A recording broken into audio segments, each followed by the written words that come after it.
And please join us in prayer and pledge. Heavenly Father, we thank you so much for the blessings and comforts you surround us with every day, for the guidance you give us in your book, to teach us right from wrong, and to be as forgiving of others as you are of us, and to understand that in forgiving others, we also forgive ourselves. Help us to be quick to listen, slow to speak, and slow to anger in all that we do. In Jesus' name we pray.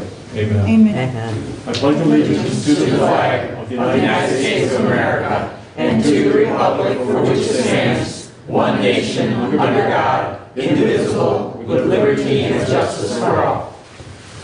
Thank you.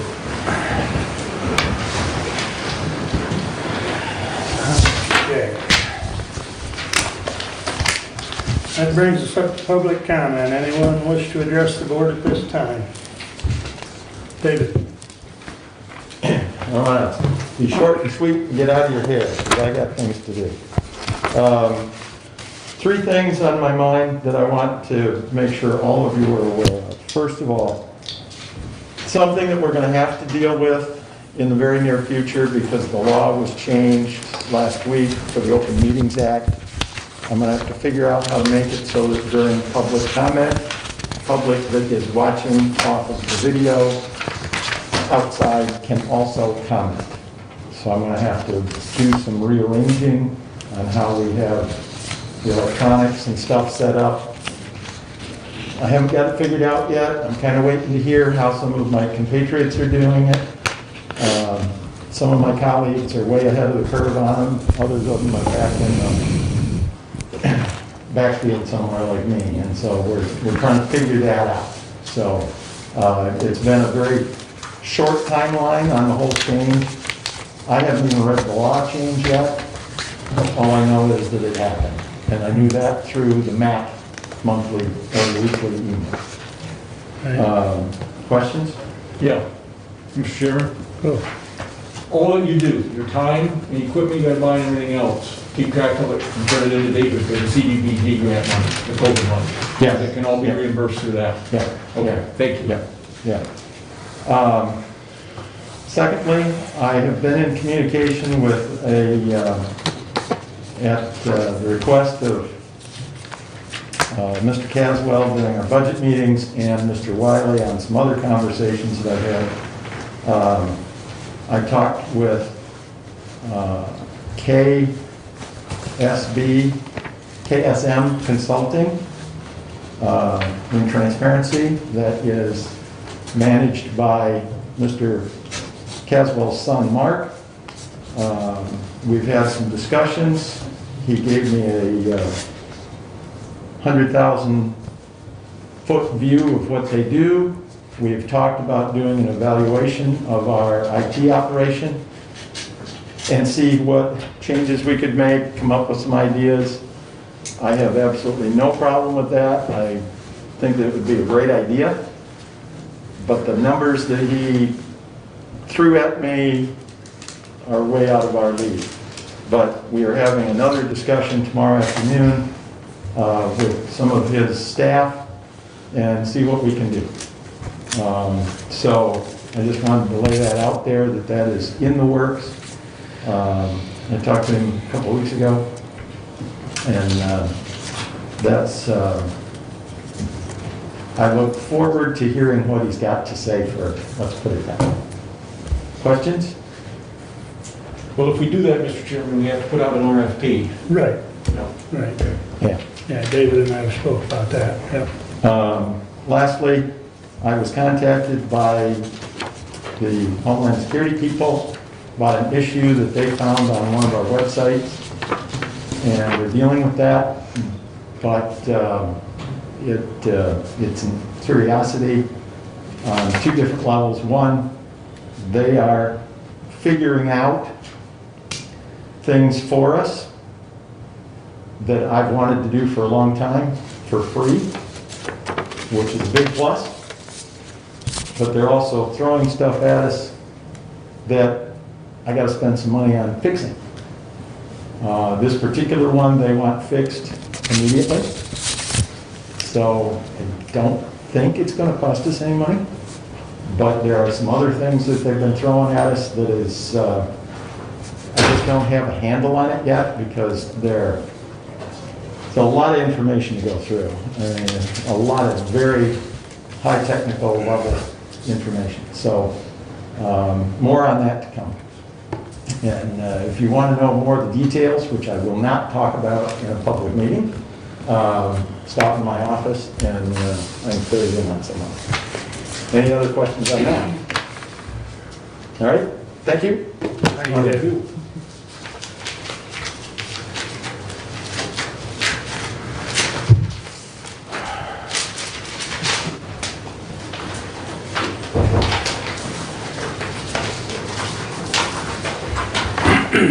Hello, most of you knew me. I'm Joel Stewart from Stand Up Hillsdale.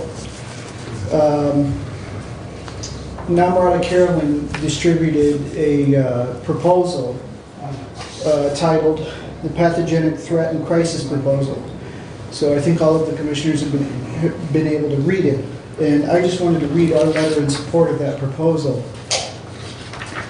We, the Board of Directors of Stand Up Hillsdale, Inc., and other signers of this document express support for the Pathogenic Threat and Crisis Proposal to be introduced by Commissioner Namrata Carolyn of District 5, Hillsdale County, Michigan.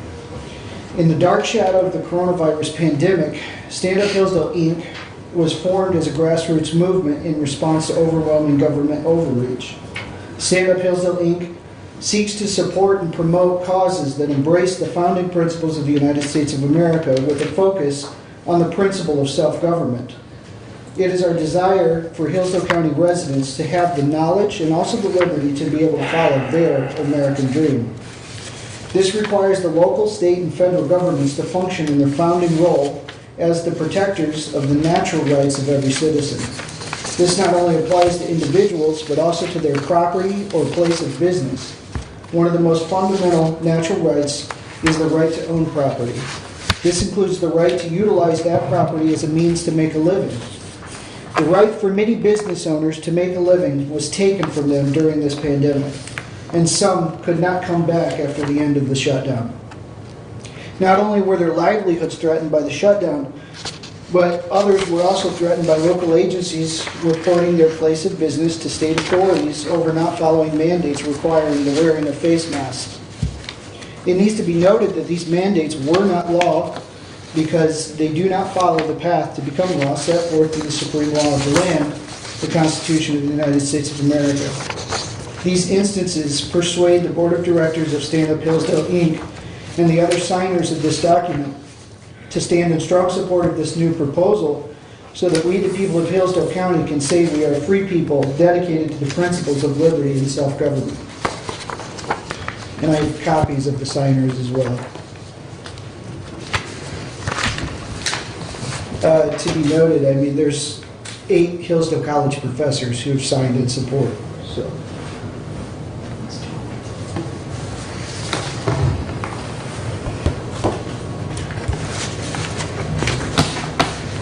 Okay, anything else, Joel? Do you have any questions? Normally, we don't engage during any public comment. Thank you.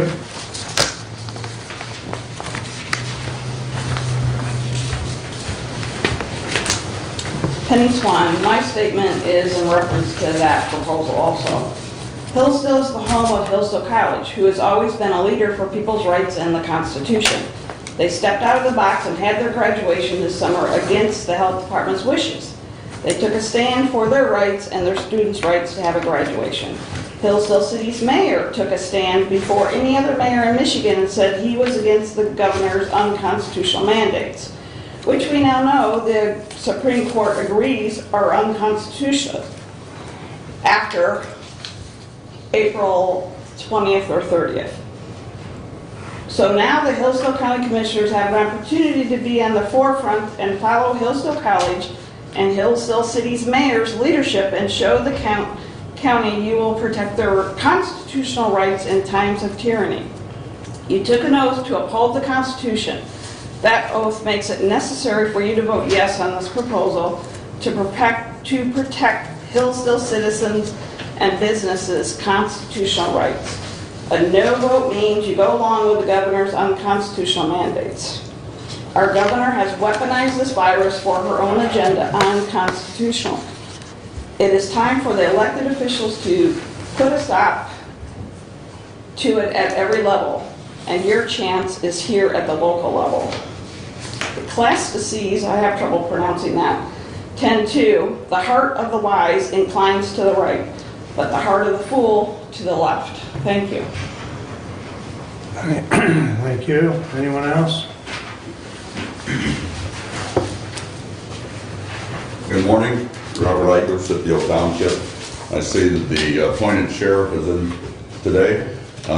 First is, I hope you'll get a chance to tone down the stopping that's been going on recently with the state police, as well as the sheriff's department coming out with because they get more ticket. I mean, I've been filming every one. I got 27 of them in 10 days.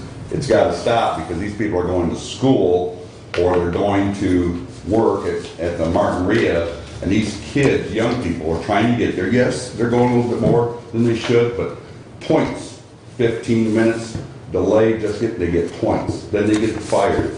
So I'm just hoping there's going to be a little bit of a delay on trying to keep that. Just tone it down, that's all I'm asking. Other than that, what Joel said, I commend you for that, man. Keep pushing.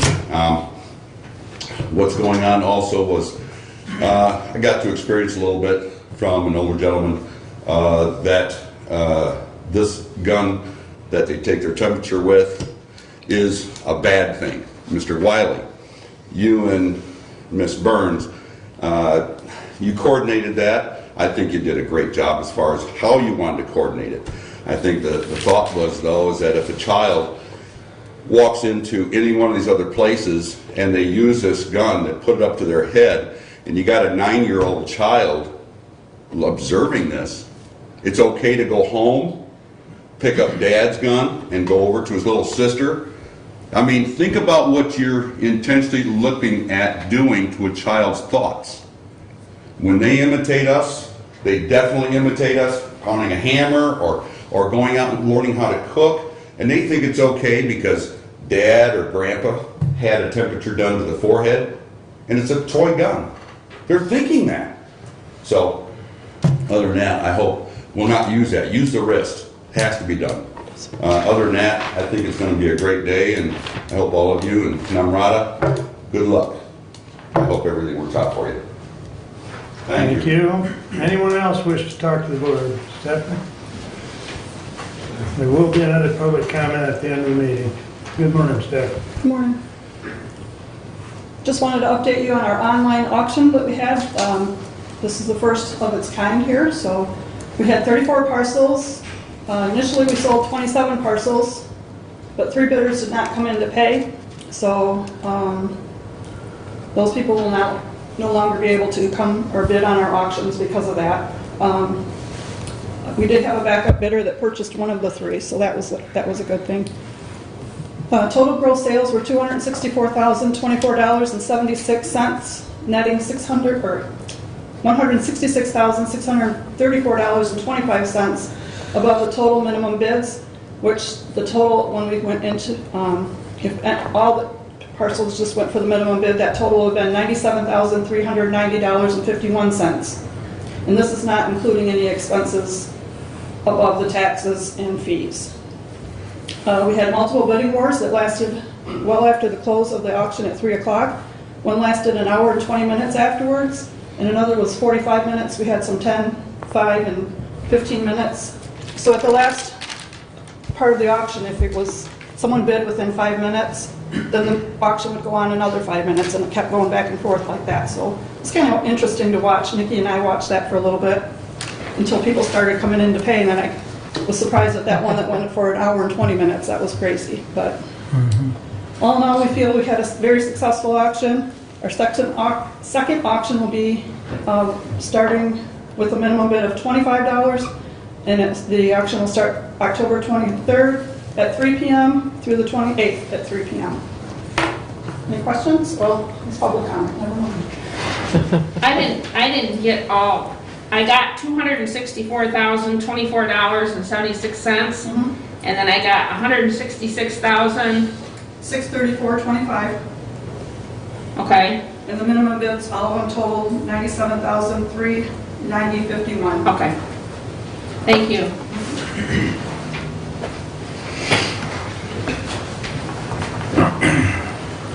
Mark Nichols, Adams Township Supervisor. I just want to concur with what Penny and Joel said. I think they presented very well. As a public official, I'd just like to remind us, beseech you, that we took constitutional oaths. Those are the highest law of the land, and the highest responsibility of government, perhaps the only real responsibility of government, is preserving our rights. So I would ask that as you make your considerations here today, that you bear that in mind deeply, greatly. So, thank you. Thank you. Anyone else at this time? Okay, moving right along. We have the consent agenda. There's a little bit of a misprint or a typo on the agenda. The review and corrections of the minutes should be under consent. So just move that down under consent if you would. And with that said, I'd entertain a motion to So moved. moved and supported. Any items that need to be pulled for discussion? Hearing none, all those in favor of the consent agenda signify by saying aye. Aye. Aye. Opposed, same sign. Okay, correspondence is listed. Any comments on correspondence?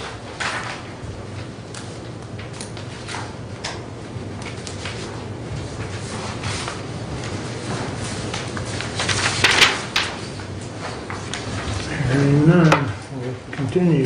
Regular agenda. Yes, Mr. Chair, I'd like to add, if I may, I move to add agenda as presented, Resolution 20-092 under my report. Okay.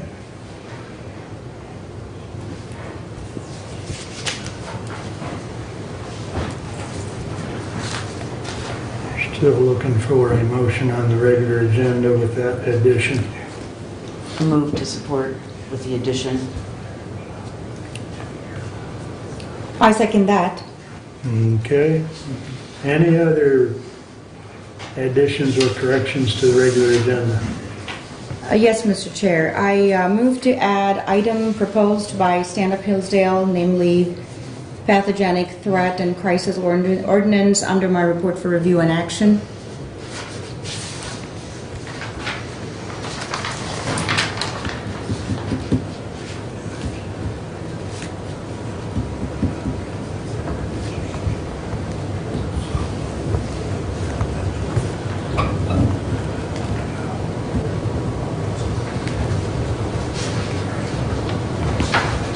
Anything else?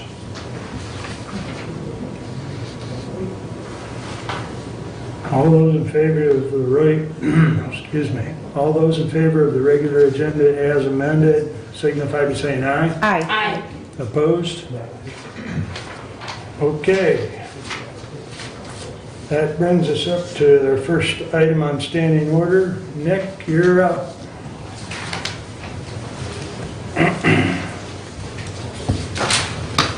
Good morning. Morning. Offer on, can you hear me? I know I'm usually hard to understand without it on, so with it on, it's even worse, so. Okay, well, the last time I was here, we discussed the, and talking with Mr. Eicher back there, we do want to make it clear to anybody listening that this designated assessor is a mandate. It's not something the county is seeking. That is something I had to clarify with a couple township and city officials, that this is not an effort to mandate county assessing. It's not a mandate to even take over the assessing. It's just an oversight over the assessing in the county as a whole. And this was the legislators' solution to what was perceived to be a problem overall in the state with the assessing throughout the state, in some cases not being up to par. So in the last meeting, we approved to send out a letter signed by Commissioner Wiley with a proposed agreement to the local townships and cities. Got a couple phone calls and an email from Jeff Gray from Jonesville City, just kind of clarifying some things. He was again concerned. He basically reiterated and asked me to confirm. So yes, I confirm that this is not anything other than what we as a county are obligated to do by the end of the year to have approval of the designated assessor role. So I did not hear anything else other than, like I say, some concerns that no, we're not doing it. You don't have to do away with your assessor. That was one of the straightforward questions to me. Does that mean we got to get rid of our assessor? No. The townships are still, and the cities are still obligated by law to make sure they have a properly qualified assessor hired to do their assessment administration. So that was really, I don't know if anybody else, Commissioner Wiley, I don't know if you had any comments or questions, but that, I know Brad, I don't mean to put you on the spot, but you did say that you were going to submit, did not receive anything? We reviewed it Okay. at our meeting, and we had no additional comments. And I do know Ransom discussed it last night, and they had no additional comments. Joe spoke very eloquently on it to their board, and they had no additional input. Okay. Nick, I have a comment, if Okay. I may, Mr. Chair, if I may be allowed to. All right, thank you. Nick, so this is a good discussion because our townships in District 5 have been with a lot of comments. Some of them have posed some questions as well. And one of the questions, because I was at Pittsford Township yesterday, and so they did ask if the county does not go the route of having an assessor, will the state intervene? And obviously, you know, we're not looking for, or the townships are not looking for any state mandated from the state, you know, going and approving their Well, unfortunately, I assessor. want to make it clear, this is a state mandate to have a county designated assessor. Right, but can the state intervene and place their If assessor? we do not have That is right.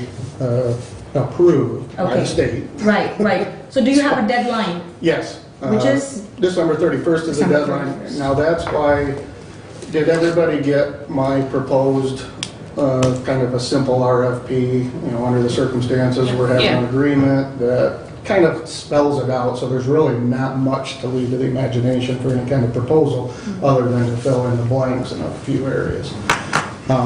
So that is why I kind of looking at it last week, and I apologize for not getting it to you sooner. It's just been one of those things we've been talking about it statewide with other directors. We met a couple weeks ago virtually, and because a lot of counties are in the same boat as us, it's kind of like, you know, especially with what's going on this year, and I hate to use that as an excuse. I've tried not to use the situation as an excuse, but it's just one of those things that there's a lot of other things high on the priority list, and this is one of those, not a new mandate, 'cause it's been around now for a year and a half, so it's not like it came up on us this summer.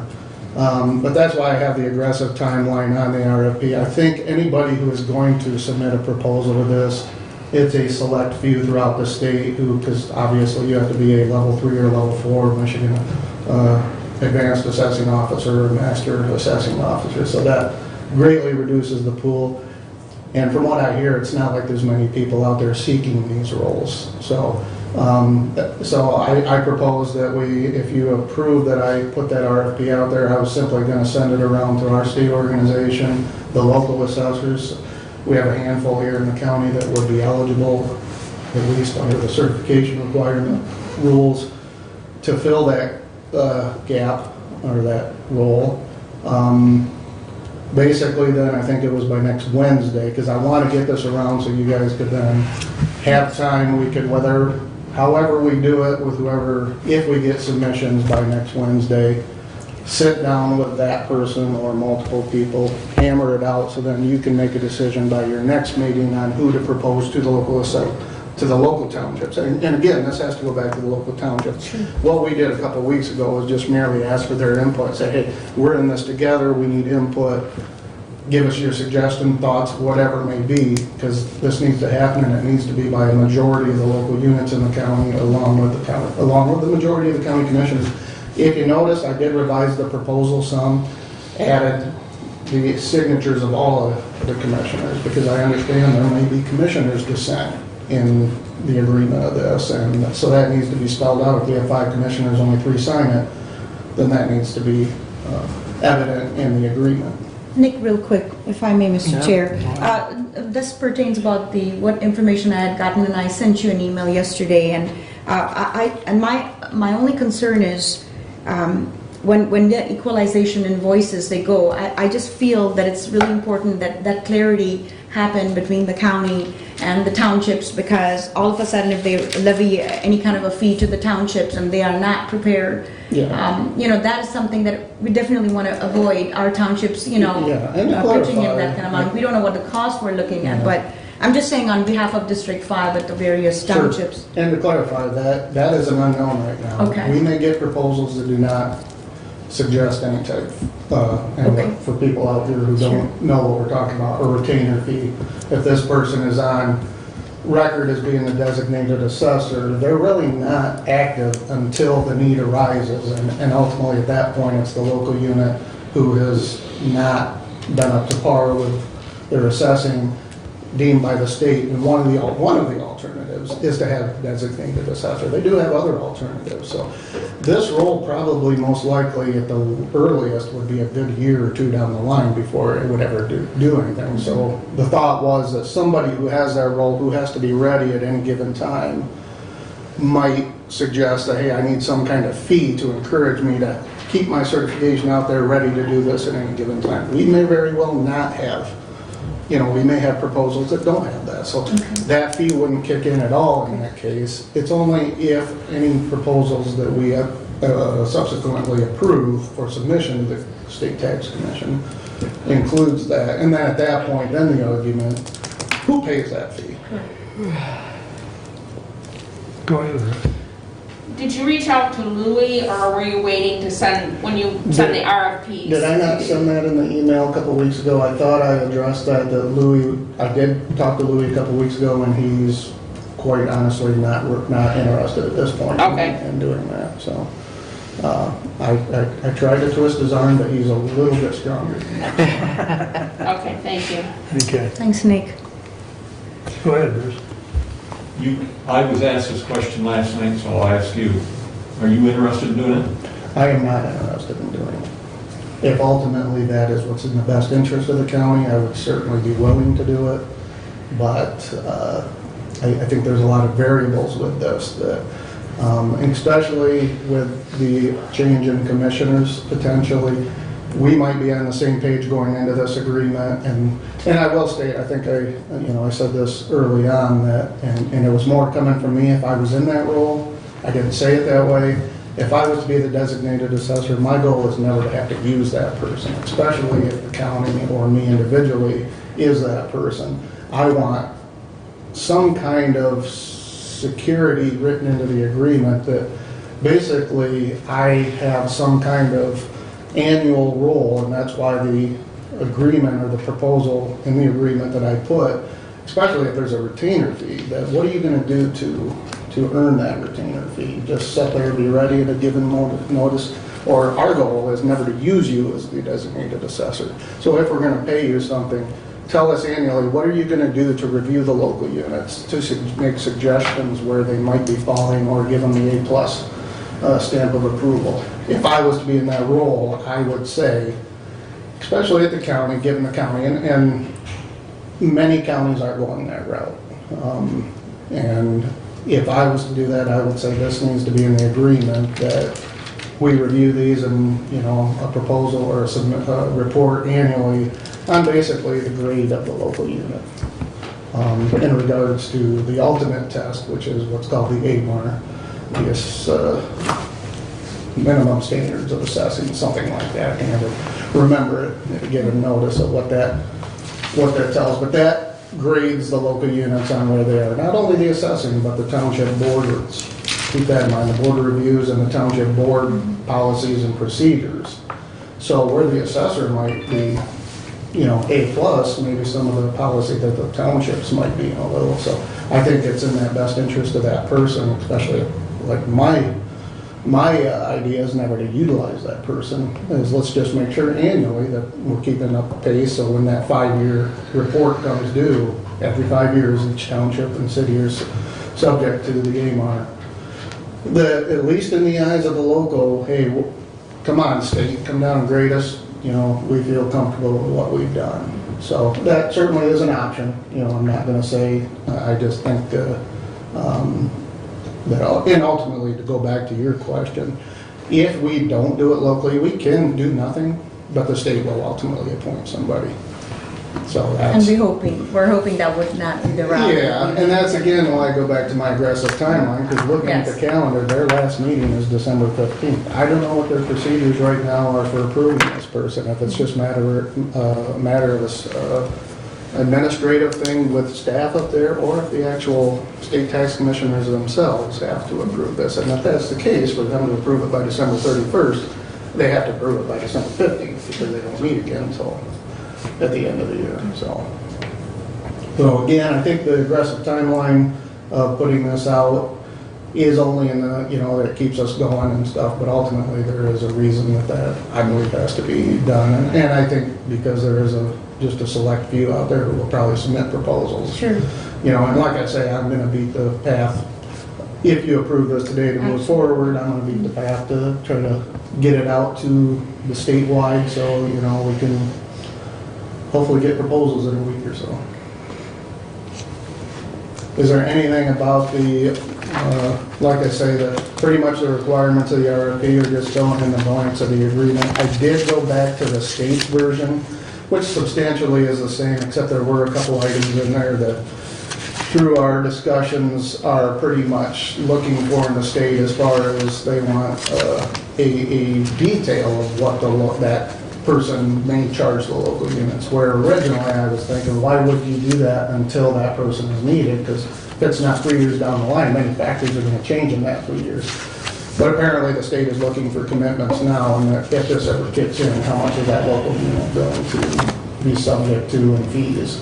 And so ultimately that might make a difference in how that local unit views this agreement. And ultimately they do have an appeal process with the state. If a local unit is mandated to use this and they feel the fees from that designated assessor are exorbitant, they do have an appeal procedure to have the state mediate that and make sure that the fees are reasonable. And if the state appoints, one can be 99.9% sure that the individual that comes in will be much more expensive than if we appoint somebody locally. I don't know that for sure. You can comment on that, but I can. I will tell you this, my guess is, So we better get somebody appointed locally. my guess is they probably have a list right now of people that they're gonna put down there. I don't know that for sure, but that's my guess, is that they have their select people that they have on board ready to do this at a moment's notice. So I agree, it's in our best interest, I think, to make sure we have that person and try to keep it local if we can. I was just about to ask you. Well, thank you for all the work you've done. So I believe, correct me if I'm wrong, Nick, you're looking for a motion to submit or to put this RFP out at this time? Yeah, is everybody okay with that timeline and making me the point of contact for any questions and subsequently the submission of the proposals? Yes. So move. I second that. Okay, Bruce moved and Namu supported. Yeah, anybody got any questions or concerns about the timelines? So then we meet the deadline, right, which is December 31st, and since we've made the Well, motion. to review it before we Yes, pass this yes. motion, let me go over the timeline to make sure we're all on the same boat. Yes. If you approve this today, I will go yet this afternoon and email it to our president for distribution statewide. Probably to my neighboring counties, because I know one of the directors in a neighboring county did express a little bit of interest in that. So then the proposal by next Wednesday, by 2 PM, those proposals would have to be in. And like I said, I kept it pretty simple. Here's the agreement. We will entertain an alternate agreement if it's substantially the same as what our agreement is. But somebody may have a template already done that they've already done with other counties. So that's why I kept that in there, that we can deviate a little bit as long as it substantially includes what we're looking for in Hillsdale County. So then by 3 o'clock, we'll open them, and, you know, I'll come down here and open them if anybody wants to be around to make sure there's no, so at 3 o'clock, we'll open them. And then at that point, we will kind of look at who is interested and pinpoint, if we can, the ideal candidate, and then try to work out an agreement. So then by the next Tuesday that you guys meet here in a couple weeks, on Tuesday the 27th, we would have an approval of that candidate by you as commissioners. And then at that point, then we would send the agreement signed by that person and hopefully a majority of the Board of Commissioners. If not, it stops at that point if a majority of the commissioners don't approve it. And then I am pretty much ready to drive physically to all the local units to ensure that we get to them at least a week before their board meetings, and try to reach out to both the supervisor and clerks in both townships, and then the city clerks and city assessors and managers, if need be, to make sure that any questions they have, so sometime by the end of November, that should cover everybody's meetings in November, in order then to get something by December 1st to submit to the state. Sounds good. Nick, what is the date that you're gonna open the RFP? October 21st at 3 PM.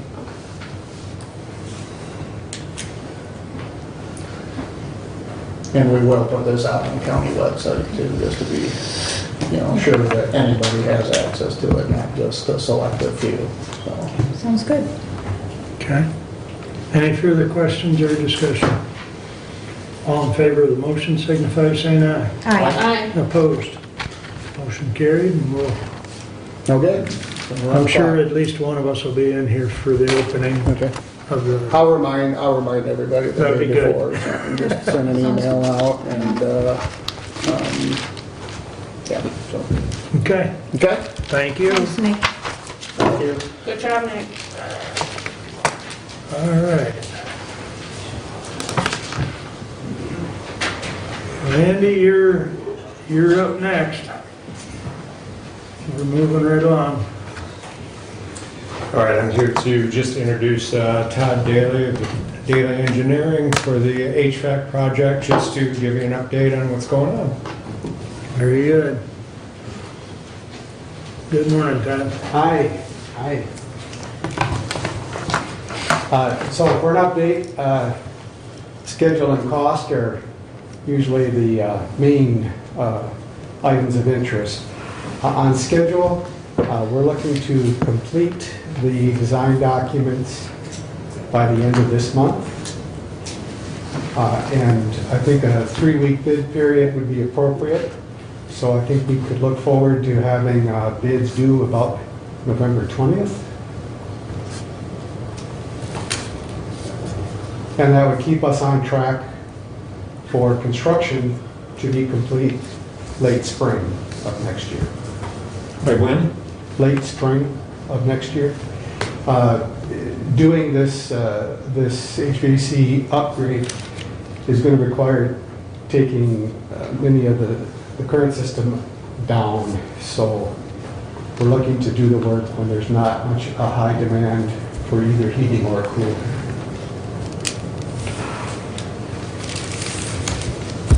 Questions? Okay. All right, cost. Yep. Back in May, we had thrown out a preliminary number of $400,000 to $500,000 for cost of construction. And I think we're still there. Cost estimating is the least favorite part of my job.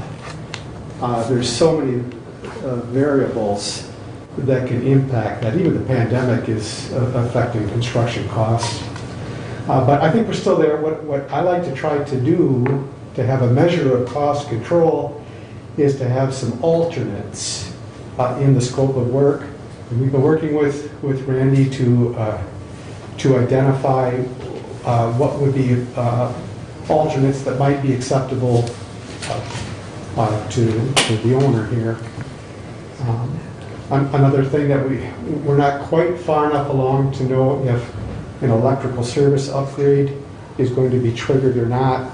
So best I can tell you is that we believe we're still on track.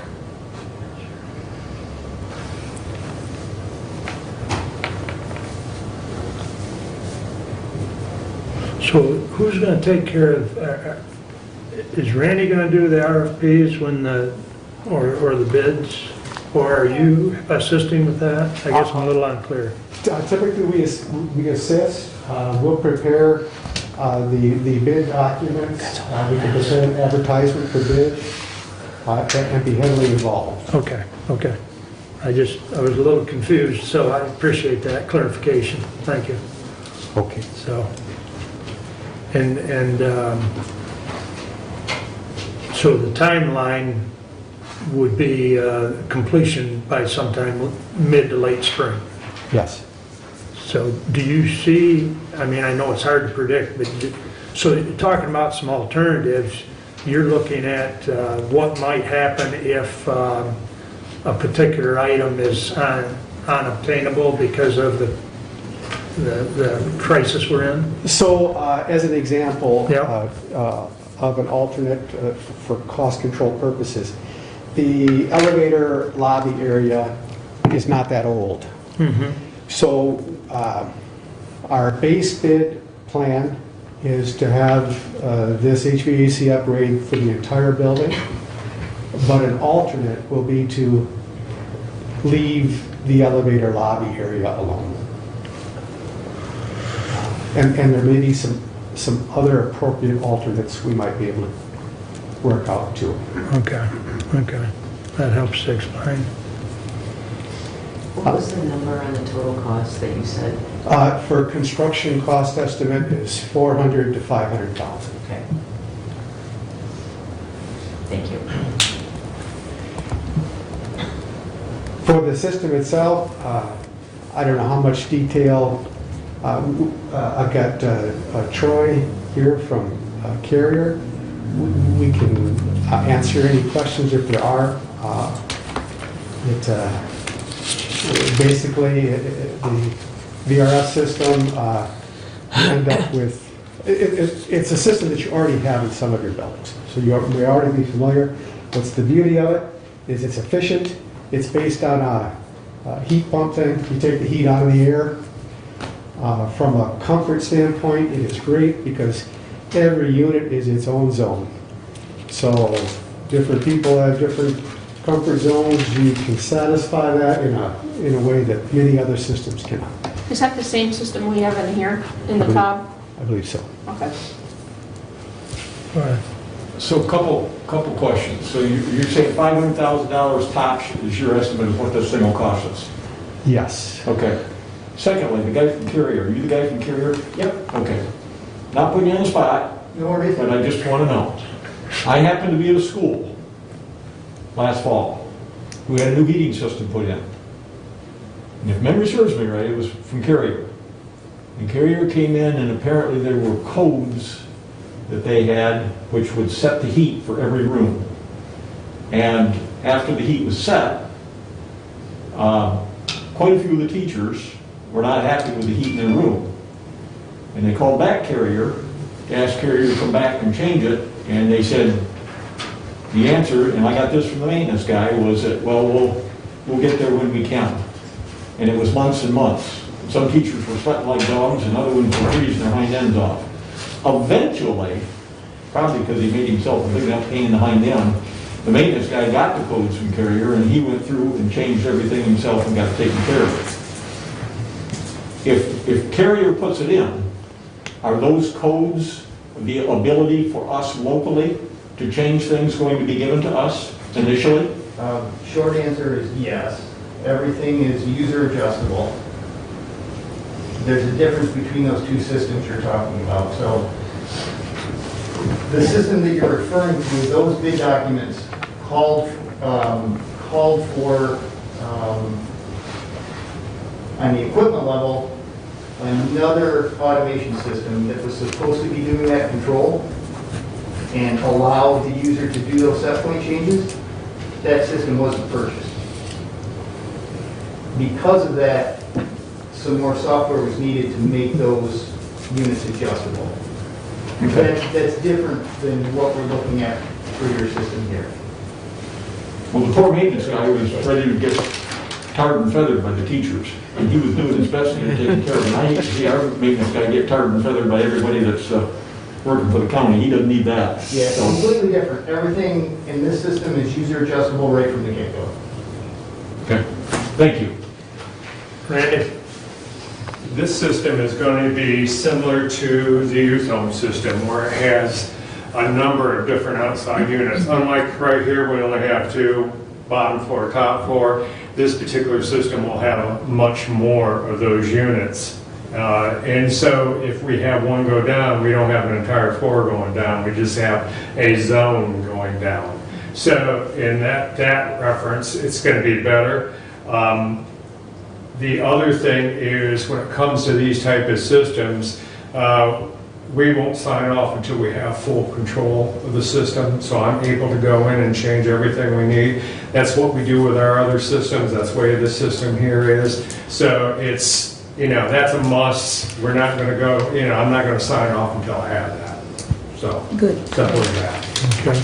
I'll have to, from a design standpoint, Randy spent about 3 hours with us a week and a half ago, and we went through the entire building and determined where units need to be, and I appreciate that coordination effort. So, I don't know whoever wants to answer this, but, there's old units over there, there's cast iron radiators. Is that all being removed? That's all coming out. Okay. Piping, everything's That's coming what out. I thought. I didn't think. The only thing that's staying is we are keeping a boiler or two, and that's to operate the new elevator area.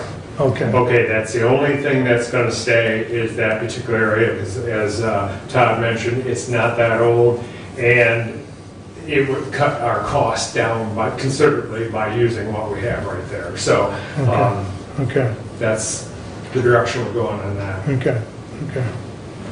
Bruce? How long does this system good for? How long does it last? Well, rule of thumb would be 20 years, with maintenance, which I have a lot of confidence in Randy for spending a wonderful day going through the courthouse with him. You guys are in very good hands there, so I would say 20 years, if not more. How long has the one been in there? I know, I understand it's a different system, but how long is the one that's in there now? How long has that been in there? Do you know, Randy? None of us were alive when that was put in. Yeah, It's very old. okay. Old system. What's the warranty on this system? What if it goes in and we start having problems with it? Typically, it's 1 year. The compressors are typically warranted for 5 years. That's kind of the key component. That's the engine, if you will, of the cooling system. And we can certainly look at longer warranties if that is of interest to you. But usually, that's great warranty. You don't see a lot of, we see very little aftermarket parts use with this type of system. So that 1 year period is, generally speaking, more than enough time to iron out any bugs in the system, make sure everything's working properly, and make sure you guys have a system that you're happy with. What I have seen with the warranties on this type of equipment, after the first year, we have a 10-year warranty on our compressors on this particular system that we have. And that's true, they warranty the compressor, but they don't warranty the labor, and they don't warranty refrigerant and things like that. So it's still an expensive outlay for us, even if we lose a compressor and they replace it. So the warranty is kind of, and that's the way it is industry-wide. So the warranty is kind of after the first years, you're more or less on your own on the deal.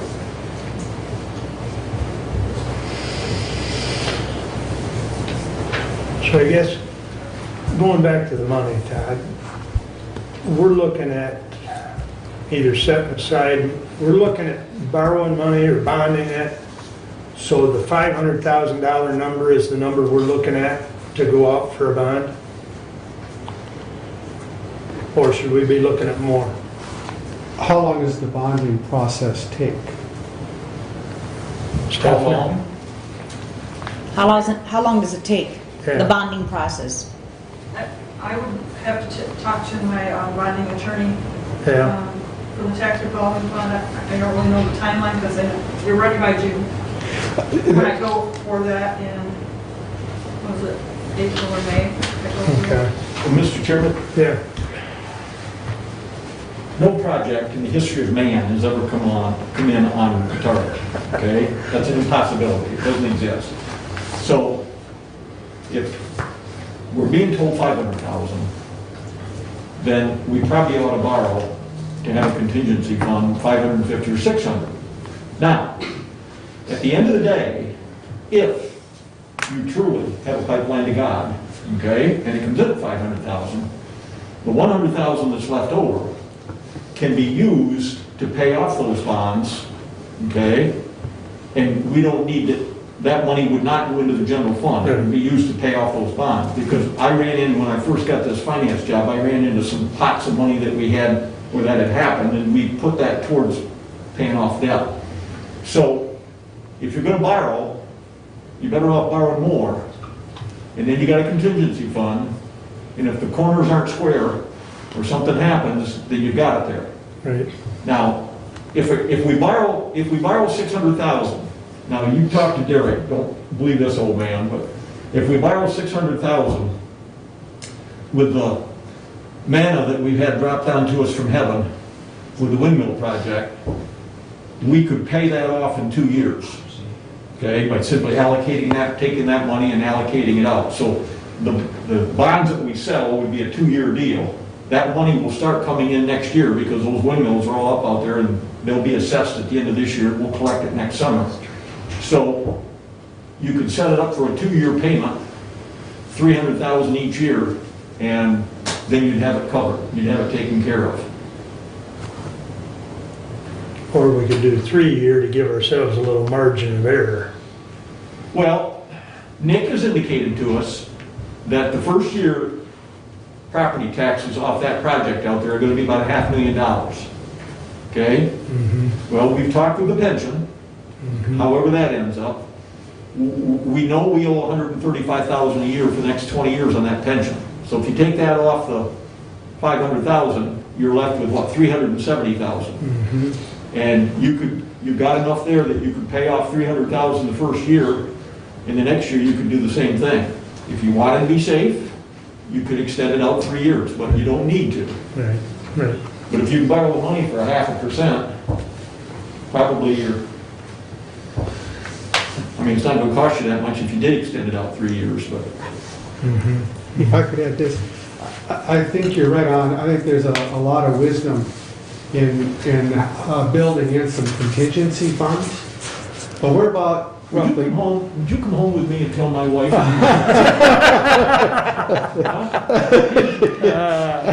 It's on tape, Bruce. That's right. In about 6 weeks, we're going to have real costs. Okay. And you could then take those real numbers, Yep.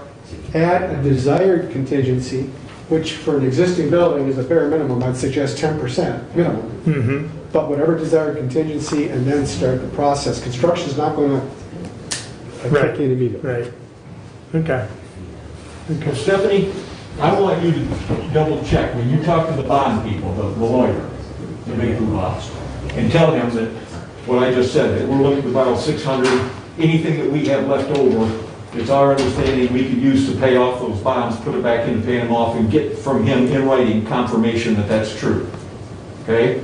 I'm pretty certain it is, but after 70 years on this earth, I've learned to cover my tail. Okay. Good.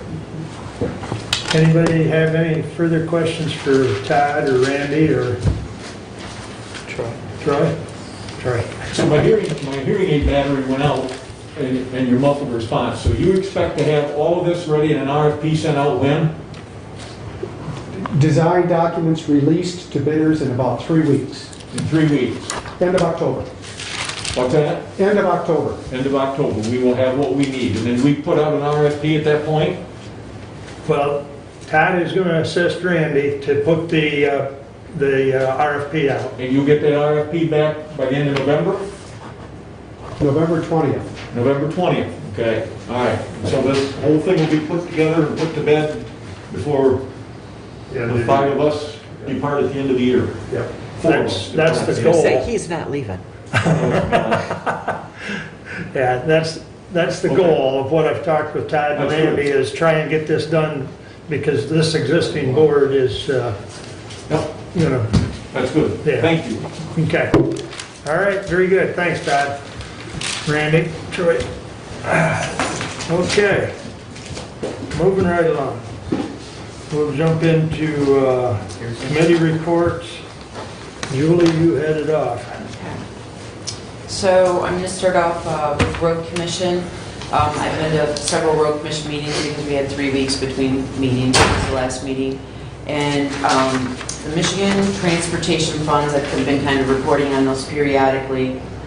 They were up in October, the beginning of October, $180,000. So that's positive, but they're still over the year, throughout the year, they're still down about 200,000 from. That's our commission? Yes, from the, because of the COVID and the no, driving, because most of the money comes from the gasoline tax. So, but that's positive, that it was up. It was $713,153.82. And I thought that was a large number, and then they commented on it that it was. So that's positive. People are out, they're driving more, it's increasing. So that's a positive sign. Also, I wanted to give a huge kudo to the workers that work at our road commission. CRASIF, which is their self-insurance agency at the for all the road commissions in the state, they give out very few awards every year, and our road commission was awarded the CRASIF Award of Excellence because they had no workman comp claims in the last year. That's amazing. That's amazing. It's an outstanding job, and they deserve a lot of accolades. Good drivers. For earning that. Yeah, good drivers, good workers. They do a lot of dangerous work. Yeah, absolutely. And to I have agree. no workman comp claims is amazing. There were only 2 given out in the state, and we were awarded one of them. So they deserve huge accolades for that. Very I wanted to bring that up.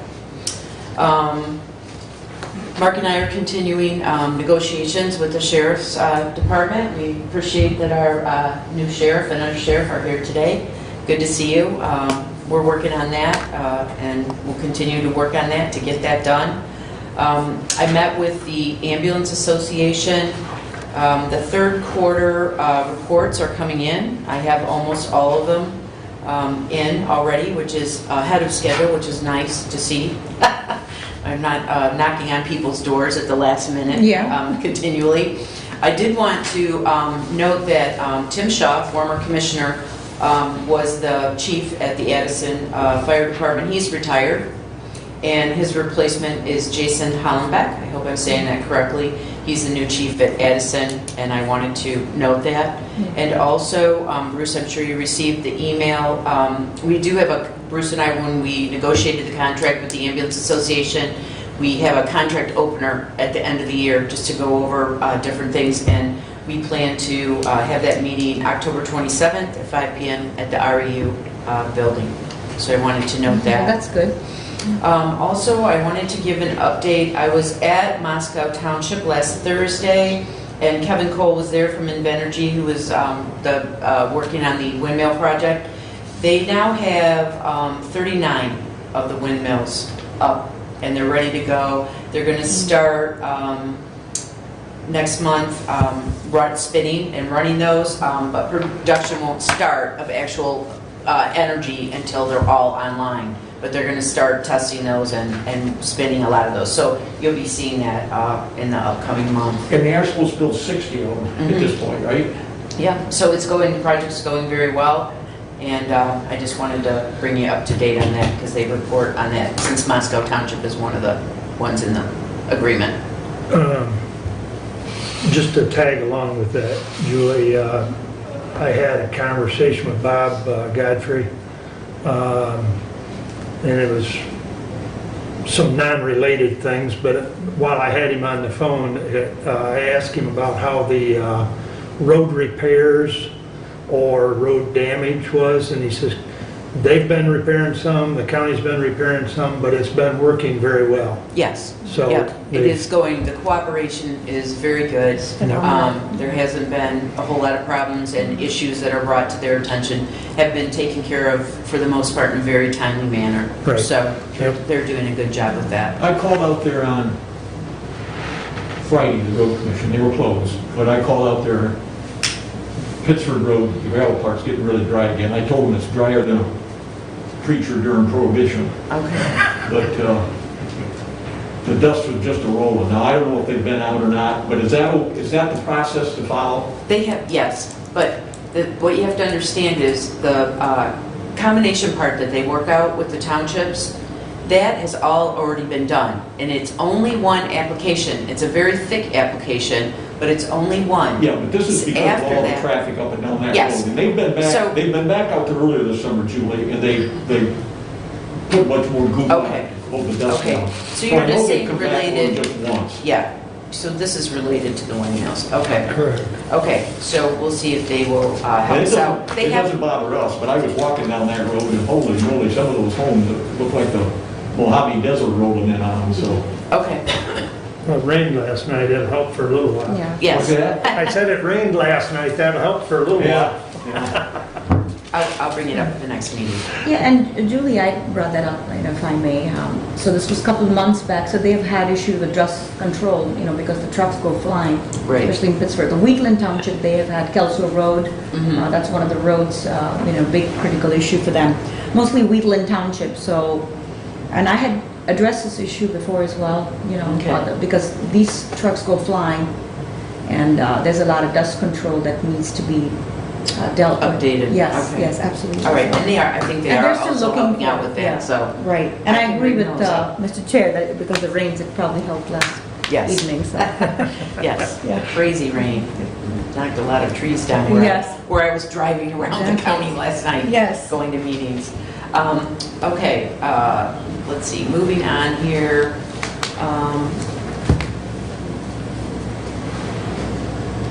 Also, I wanted to note to you, Nemu, especially that I have been to Litchfield, Scipio, and Moscow and asked that they send all their ordinances for alternative energy Sure. and marijuana Yeah. to the planning commission. And wind I asked turbine. them to forward to Kim Jackson. Kim Jackson, the Okay, secretary. at the office, I've been giving out that information. I know Litchfield has some wind and solar ordinances. Scipio's working on marijuana ordinance, and Moscow obviously has wind. So Sounds good. hopefully they'll be getting those to you. Appreciate that. Ruth and I sat through a Michigan Works meeting for a couple hours yesterday. Ruth will give that in her report. And I just want to remind everybody that the farmer's market is still up and running on the courthouse lawn on Saturdays, and that will go through Halloween, October 31st will be the last day. So get out there and enjoy that. I do pretty much every Saturday. So that's my report, unless anybody has any further questions. Thanks, Julie. Any questions for Julie? Oh, Okay. I want to ask one more question. I apologize, because I wrote this above the line, because somebody else said something. The CBD grant money that we got, the 220,000+, I've also been talking to my municipalities about there might be funding left and that they would apply to the county. Is that happening? And I've been referring them to Derek, because that's what Okay, Yeah, that's we the got- correct thing to do, okay. That's the correct thing to do. We got the Okay. money, we're gonna take care of ourselves first. Yep, and I've been saying that. And that's why I said to Dave, anything that he needs to buy equipment-wise and everything Yep. to meet this new, whatever it is, okay, that needs to come out of it. So we're gonna take care of everything like that. And we're, for the county right now, we're probably up around 120,000. Okay, So that leaves a chunk left over, and we'll know more as we get towards the end of the year, okay. exactly what's going on. So just tell them now to get everything prepared so that if they have their list, then they can submit it quickly. They don't have to do a run. Most of them don't have anything, but some of them definitely do, I think, that would qualify. So Yeah. that's why I'm just putting the word out there that they Right. could. Right. Okay, thank you. Okay. Thanks for clarification, appreciate it. That's All right. my report. Thank you. Oh, the other thing, you know where I live? Yes. Well, if you just go east of me, there's a little knoll there, there's a little road, okay?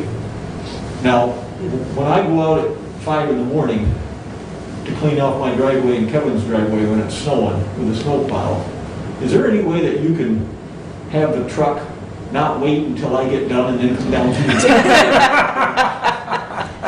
You don't know how many people have asked me that. Unfortunately, since I'm just a liaison to the road commission, I don't have a lot to That's duly say. noted. Yes, Duly because noted. I tried to get my own driveway, okay, for them to at least skip that, but they won't, so Probably the it guy just driving- doesn't work. I have no pull in that area at Probably all. the guy driving the truck is same thing as Toner, the doctor. When I went to him, he was going to give me a physical. He snapped his glove and I said, I didn't run you too much in football, did I? And he said, you're about to find out. Well, this guy's the same way. Never a dull moment. Oh, you gotta have a No. little humor. All right, with that, Bruce, you have the floor. All right, 20091 to the Honorable Board of Commissioners, we respectfully submit the following report and recommendation for the spreading of the taxes for the year 2020. Taxable value ad valorem is $1,411,505,455. The medical care facilities capital improvement bond is .4000 mils. The tax revenue for debt service would be $564,602. We recommend the several supervisors be authorized to spread on their respective ad valorem tax rolls and special act tax rolls the amount of county tax apportioned to the several townships, villages, and cities of the county as provided by statute. The following items of local taxes filed with the county clerk as provided by statute: state education, school debt service, school building and site, sinking fund, and extra voted tax above 15 mils. Also, any reassessed tax is submitted by the county treasurer. We further recommend the several supervisors be instructed to incorporate in their township, city, or village rolls the drain tax at large, taxes chargeable against their individual township, city, or village. Also spread the special drain tax assessments and tax levy, lake level tax assessments against their various descriptions as submitted by the county drain commissioner.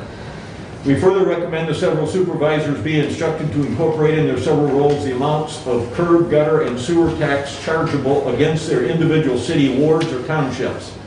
Also, special education tax, intermediate school district tax, and special township and city tax assessments. Respectfully submitted, Bruce Caswell, Chair, and I move for the adoption of this resolution. Support. Now, this is covering all the different entities, and we do this every year, of what they're going to be, and the different entities submit forms to Nick, to the treasurer, to put on the tax roll, how many mills they're going to collect. And so that's what this is all about. The first one I read to you is just for the medical care facility, and it's for their debt service, for what they put up out there with their buildings and everything. But everything else is the state education tax, the whole kit and caboodle is all what's submitted, and we're just giving authorization for it now to be put on. Questions? Julie? I would respectfully ask that instead of using the initials, because it's not mentioned in here anywhere what this is actually for, it just says MCF. Could we please spell out that it's for the medical care facility instead of using initials?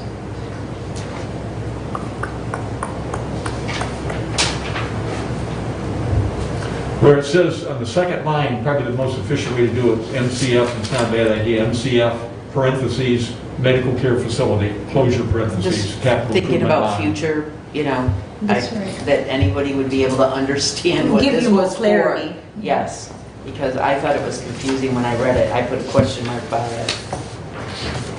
I'm fine with that. I think we can handle that by consensus. So that's, Would you I like me mean- to go and rewrite it real quick?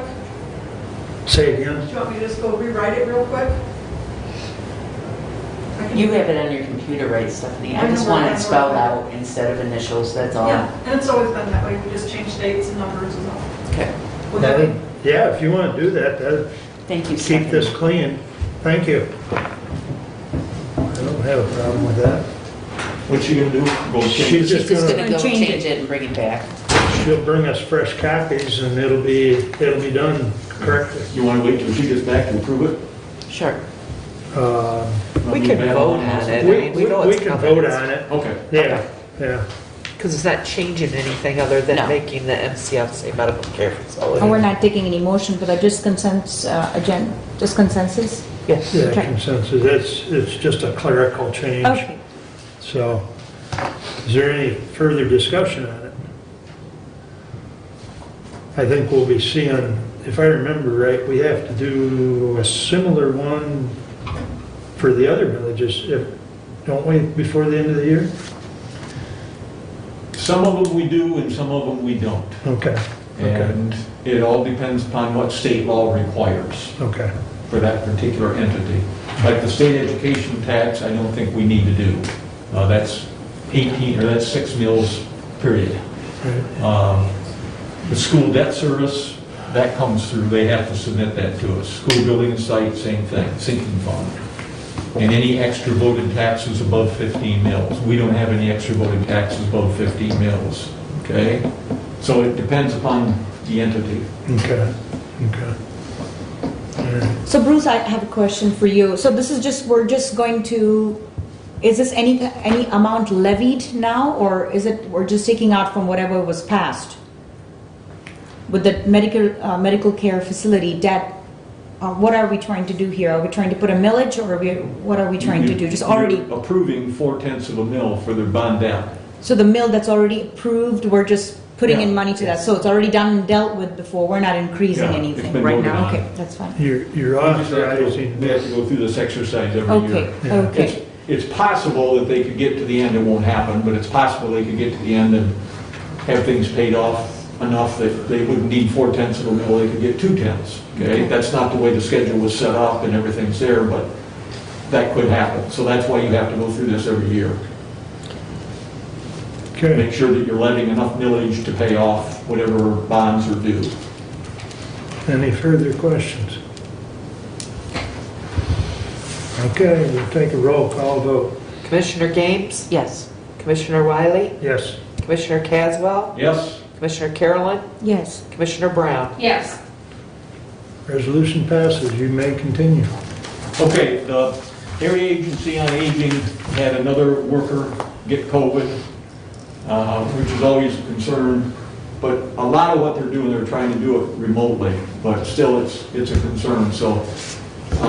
The other two have healed up all right, but this one has just come on.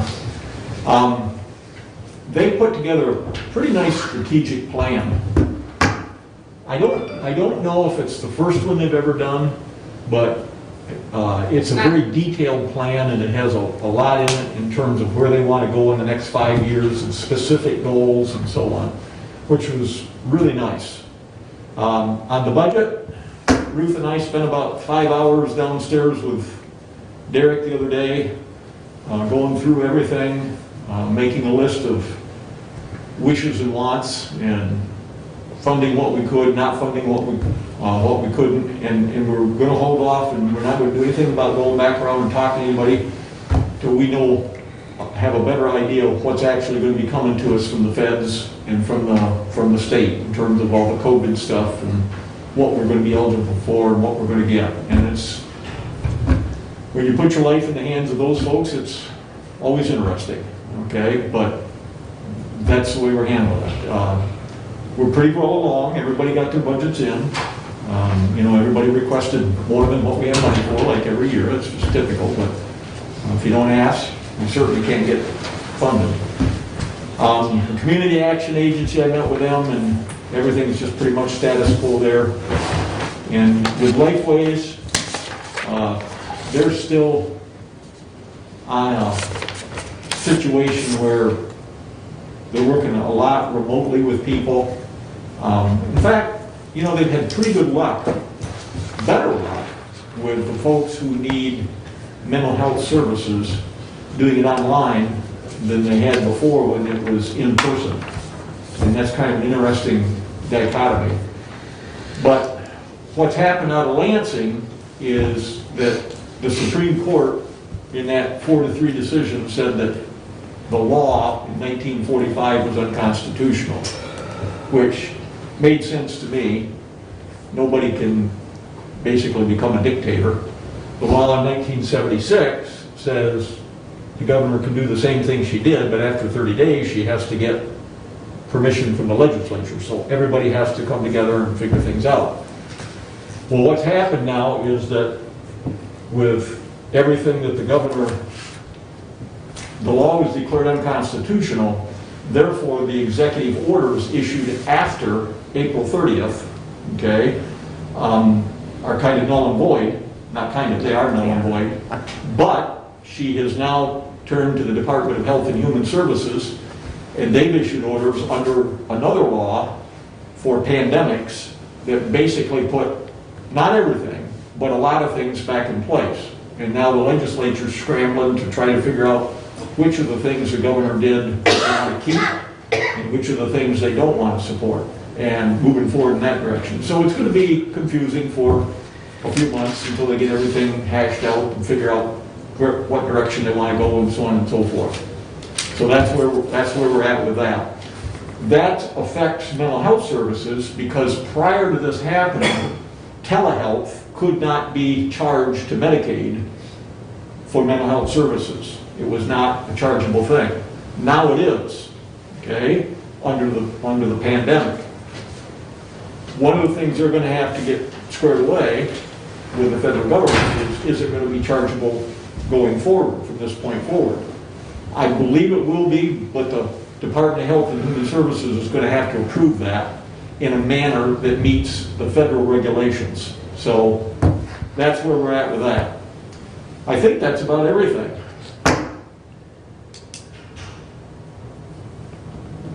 Any questions? Okay. Did that resolution pass? Yes. Yes. Yeah, since we were just waiting on a clean copy, we went ahead and voted and kept going stuff, but thank you very much. Okay. That brings us up to Ruth. Okay, so yesterday, Julie and I were on the Michigan Works Southeast Michigan Consortium Board meeting. It was on Zoom, lasted a couple of hours. The main things that we talked about were the strategic plan. We're doing the strategic plan right now. And as far as Hillsdale is concerned, there's a vacancy on the Workforce Development Board. Scott Menzel, who's the superintendent of Washtenaw ISD, resigned, and they replaced him with Troy Reel, who's the Hillsdale County ISD superintendent. So he got nominated and voted on the Michigan Works Southeast Workforce Development Board yesterday. Troy Reel, the Hillsdale County ISD superintendent. So that was the main highlights of what happened. Julie, is there anything else that you want to bring up that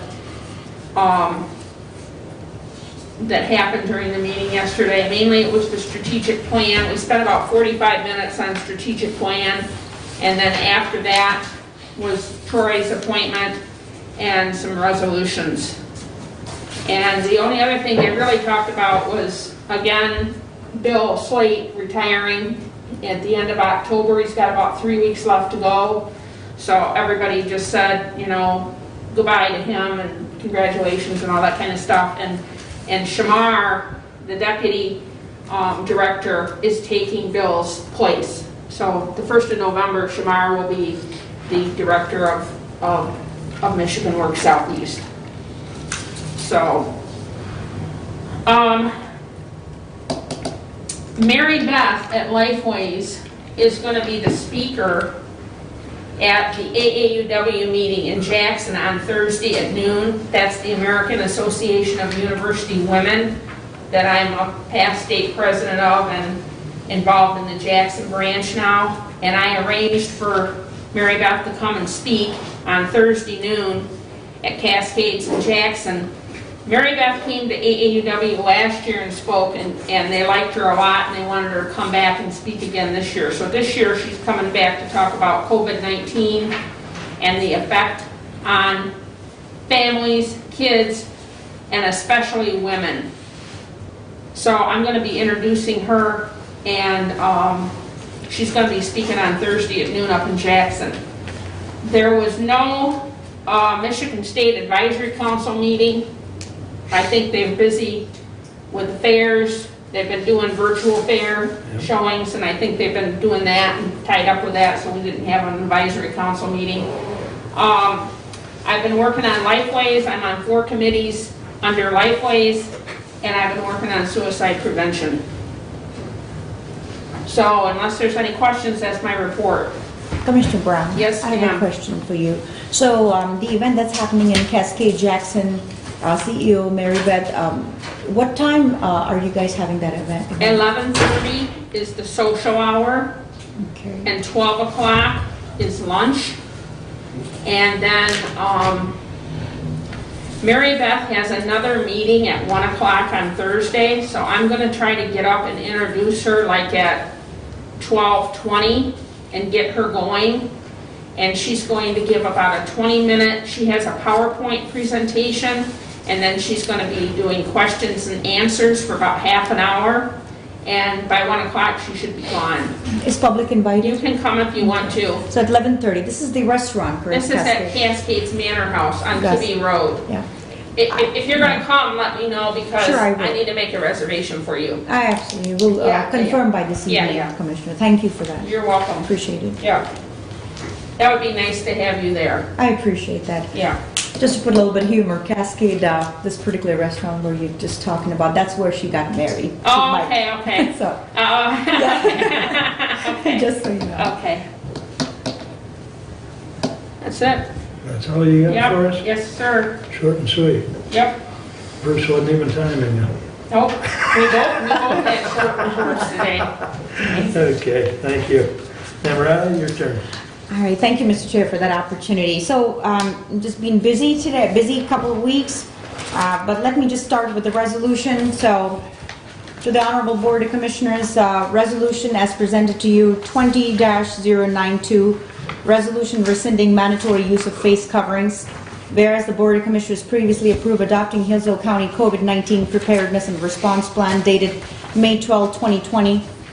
Whereas in order to place Hillsdale County in compliance with executive orders issued by Michigan Governor Whitmer, this plan included the mandatory use of face coverings by county employees and by visitors to county facilities. And whereas on October 2nd, 2020, the Supreme Court ruled on the legality of the Governor Whitmer's executive orders when it issued its opinion regarding certified questions from the United States District Court, Western District of Michigan, Southern Division, Midwest Institute of Health, PLLC versus Governor, which is docket number 161492, and whereas in a unanimous decision, the Supreme Court ruled the Governor did not have authority after April 30th, 2020 to issue or renew any executive orders related to the COVID-19 pandemic under the EMA, which is Emergency Management Act of 1976.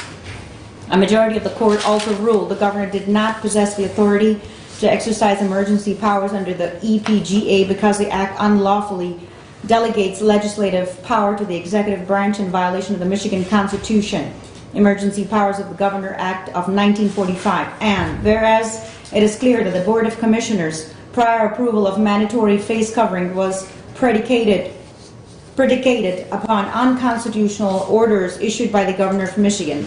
Therefore, be it resolved that the Hillsdale County Board of Commissioners hereby rescinds its approval of those portions of the Hillsdale County COVID-19 Preparedness and Response Plan requiring, under the terms of the plan, mandatory use of face coverings for citizens visiting county facilities.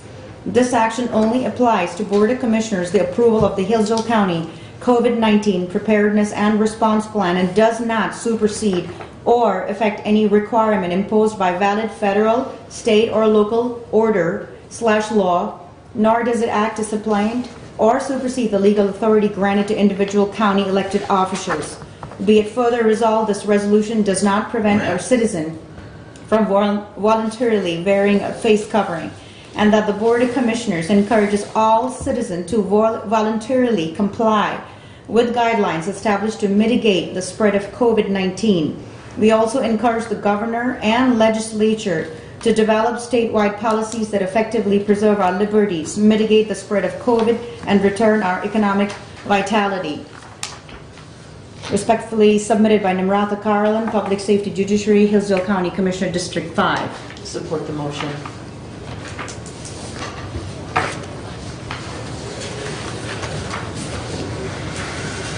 I think it's clear under the Department of Health and Human Services orders that one of the things that they did reinstate was the use of face masks statewide. The Health Department is also encouraging it. So, and as Bruce indicated, the legislative body is coming back right now to review what they can mutually agree upon and what they can't agree upon. So, this would be contrary to what the legislators are talking about. It'd be contrary to what MDHHS has issued.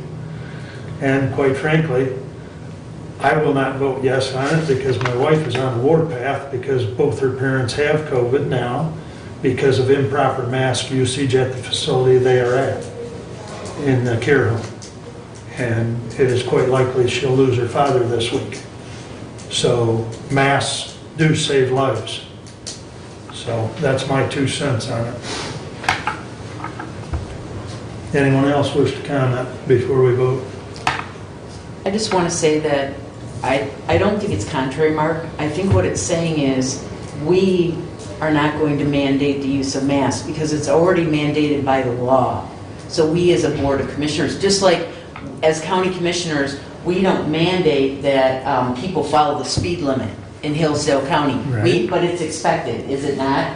Okay, so we expect people to follow the law and we don't need to mandate things in order for them to follow the law. I think that's all. Well, it's in our COVID response plan. I know for a fact that it's in one of the documents of the pots of money that we've been trying to get. That's at least one of them, if not more of them, that I have signed that we must have a policy in place. And that policy includes face mask covering. So if we remove this, we become ineligible for at least one of the pots of money for sure. And so I've got that to consider as well. Is that true, Bruce? Is that true? Because we had it in place during the time it was required. And it's required to continue to stay in place. And I don't remember, Bruce, do you recall? I don't. I know Derek's got all the paperwork down there, but there's at least one of them, if not more, that has it specified in there that in order to stay eligible for the funds, we have to have a policy in place that includes the use of face masks and screening. So if Derek's watching.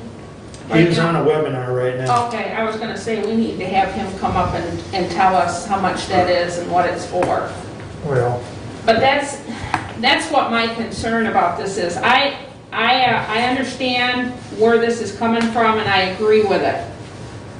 That the masks are unconstitutional and that we shouldn't mandate face coverings and we should make it voluntary, and I get that and I agree with that.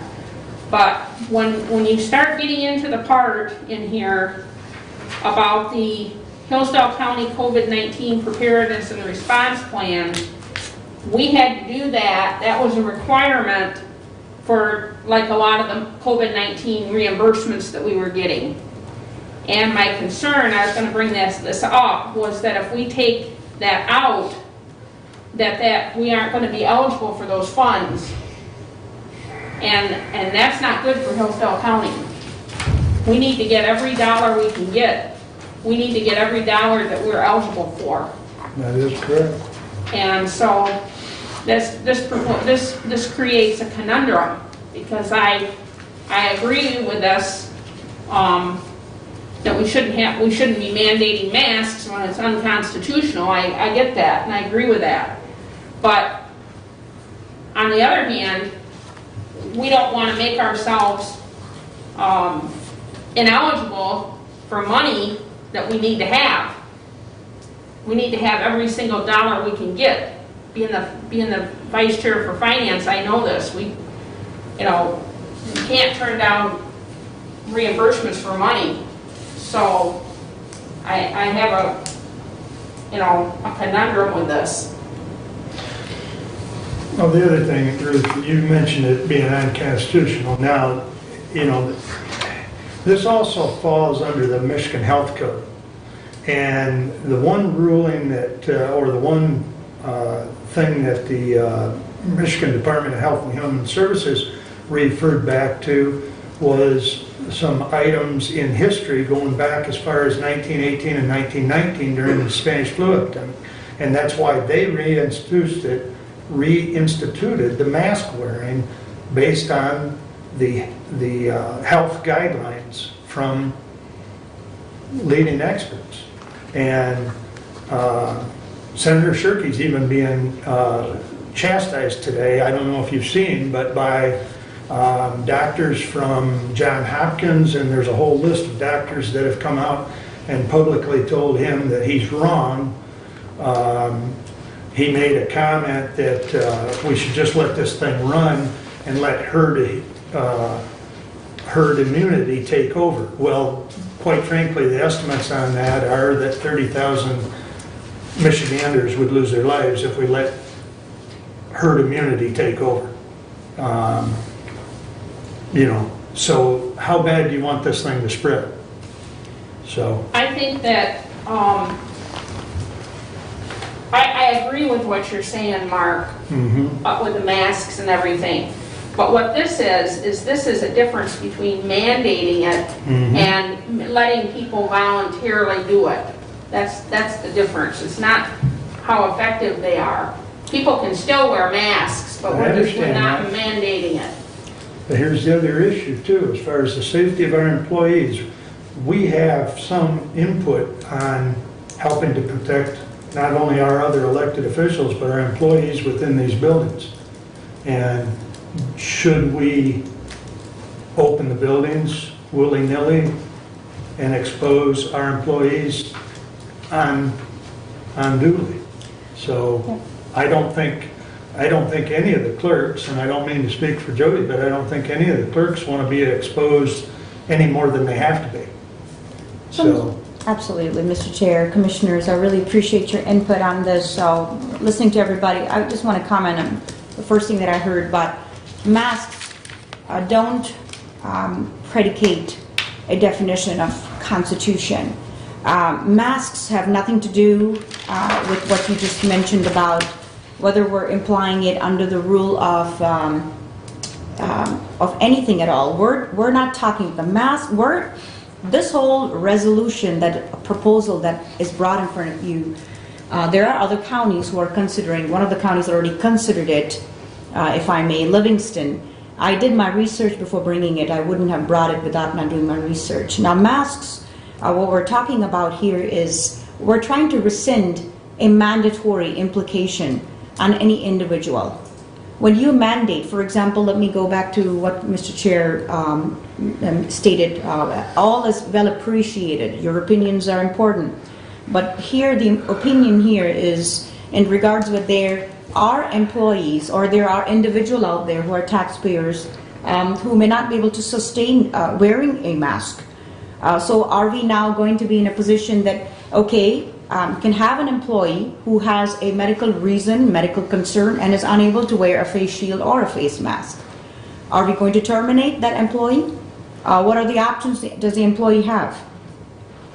Then we have another liability in regards with having employees lose consciousness wearing masks too long because it doesn't give you the ability to take in oxygen The normal way of life is to breathe in oxygen and breathe out carbon dioxide. So, and as you may have seen, a lot of individuals are just not able to carry that themselves with masks or cover themselves for long hours simply because they are not able to breathe because of a medical condition.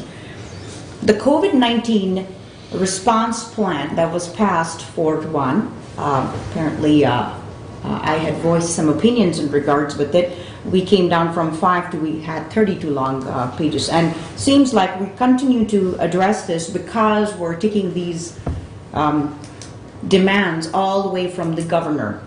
Now, October 2nd, that all changed. October 2nd, the Supreme Court ruled, and people were fighting in regards with the 1945-302 law that was being used. These laws are not just used at any time as state emergency. They're used only during a certain emergency period, a hurricane or World War II, and so on and forth. And the legality of it was questioned. So they came to a ruling. Then we suddenly had that put to a little bit of rest for a while. Then the health department decided to mandate. Now, the health department does not have the jurisdiction to decide what would be considered essential or not essential for somebody's livelihood. That's my opinion, because then I feel that's unconstitutional. Health department's jurisdiction lies where the other importance are, but what we're trying to bring about today is a mandatory implication, a mandatory use. If somebody wants to come and wear a mask, they're not well, they're more than welcome to. We're not going to ward away somebody who's entering the county premises, county buildings for businesses to get their permits to go away because they're not wearing a mask. Secondly, what this resolution will do is will save us some funds because we're paying $16.95 per hour to the staff from ADA screeners that are down there. From gadgets, they've transitioned to screens. I'd like to know where in the contract does it say from gadgets they were to transfer to screeners. So right now they're not, you would be surprised. I was wearing my scarf a couple of weeks back and they asked me to look at the screener. I smiled and I said, well, it's not, they're not taking my picture here. They're screening for temperature, but they're screening other things possibly, which is why the screener's in place, the iPad screener that's down there. So that transition from the gadget tool to a iPad screener where they're scanning my face, scanning eyes, and checking for temperature. Is it violating any of the contract that was signed with the ADA screeners? Because not only are they they're there for a reason. The ADA screeners were recruited $16.95 per hour for mainly the reason to check for folks who are wearing their masks or not wearing their masks, and the other thing is to check for fever. But right now they're also checking for other things like if they're having a weapon and so on and forth. But that is another story, and I'm not going to touch base on that right now. Moving forward, this particular resolution basically gives us as county officials to, cannot implement or cannot pass some mandatory usage of by stealing somebody's freedom away or human well-being, because if they're not well, I feel they have every right as taxpayers to come and do business with us in the county. But if somebody's that sick, they won't enter the premises. Somebody's having 102, 105 fever, they're not going to come. You can't quarantine, healthy. You can quarantine the sick. And biblically, that's what it's always been pretty clear to us. The lepers were quarantined for a reason. Once they got better, they were out. But if you quarantine the healthy or mask up the healthy, you have long-term repercussions. And none of us here have done any study. And if health department wants to take this take as to what's the long-term use and what are their pros and cons and devastation with health implications with mask usage for healthy people, I'd like to know. Tell me, half of you, if you wear 7 hours at a stretch a mask, you feel like you're yawning, you're feeling tired, because it's not normal. Get to be my age, you'll feel tired all the time. Absolutely, sir. I'm just feeling tired telling you this, but I think this whole resolution brings about an understanding, a respect for what happened October 2nd. For the first time, I believe that our Constitution was honored, and as local officials, it's been reminded time and again. I look at myself every time in the mirror and I say, well, I have taken several times this oath to uphold my Constitution. By wearing or not wearing a mask doesn't make me unconstitutional or a better human being or a better local official. We're just trying to not forcibly mandate certain things to people where they're uncomfortable doing business with us in the county. And we're a taxpayer business operation. Unlike the grocery stores, I'd respect them. If they don't want us to enter without a mask, I will duly respect them and go someplace else. Or if churches say you have to wear a mask, I'll respect that. But we're county buildings. We're operated by taxpayer funds. So are we going to make these rules, mandatory to follow and not follow? We're not asking for anything more other than a resolution just rescinding the part where we're putting a mandatory use of face coverings. That's all it is. Ruth, go ahead. Go ahead, Julie, you go first. Well, I just want to comment that the reason that I supported bringing this to the table today is because it just removes the mandate. It does not lower our expectation under any other aspect of the preparedness plan. That's right. And the health department under MCL 333.2253 absolutely has the right, the director has the right in an emergency to order, under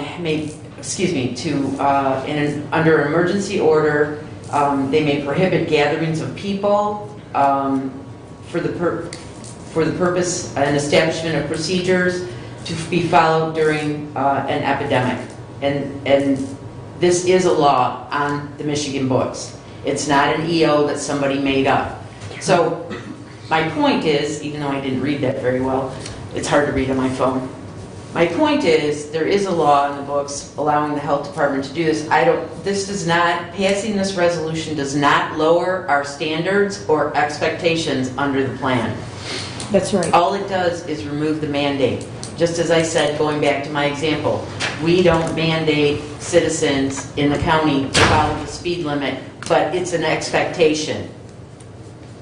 It's a recommendation, like you say. That's right. It's an expectation that they will, or they face consequences. It's the same thing under this law. If you don't abide by the law, there are fines and jail time that are allowed to be issued under this MCL, which gives the direction to the health department. So we still, even if we pass this today, we still expect people to follow the rules. It's an expectation that they will still follow the rules and follow the law. This does not in any way, and it states right in here, it doesn't supersede any legal authority. All it does is remove the mandate. Go ahead, Ruth. Namrata, respectfully speaking, you said that this would save the county money because we were paying the screener $16.95 an hour. Yes, ma'am. And respectfully speaking, that's not true, because we're not paying, we're getting reimbursed. We have to pay that up front, but then we're getting reimbursed for all that money. So it's not costing the county anything to have those screeners down there. So even if we got rid of them, we're not saving any money because it's not costing us anything in the first place. Well, now, I want to respectfully interject here. We applied for $600,000 and we're only given half of that. It wasn't for that. But that's COVID-19 relief. $600,000 was for the wages for our employees for April and May. So the wages What's for the covering- employees? Has nothing to do with that. That's a different pot of money. And have we received that Yes. money in full? Yes. Okay. Okay. Now, as far as this 20-092 is concerned, I'm fine with this resolution, except for the part, and I think that this needs to be checked out for sure. I think, but I don't know for sure, the part about the Hillsdale County COVID-19 Preparedness and Response Plan, down in this where it says, therefore be it resolved, in that paragraph, if we take that out, or if we pass this like that, like it's written, I'm concerned that we're going to lose some of our money, some of our COVID-19 money, because we had to have that in the COVID-19 Preparedness and Response Plan. So I'm concerned, I don't want to pass this with that in there like that without checking out for sure if I'm correct in what I'm saying and how much we would lose and looking into that part of it. I'm good with it other than that. Commissioner Brown, if I may, and thank you for those comments, they're very valuable. One thing I must address is that we all know that this state of Michigan is over $3 billion in debt. So the monies, and that is a fact, and yes, it can be debatable, but we're obviously living in the unpromised money. I know, I see that you're saying that these monies have all come in.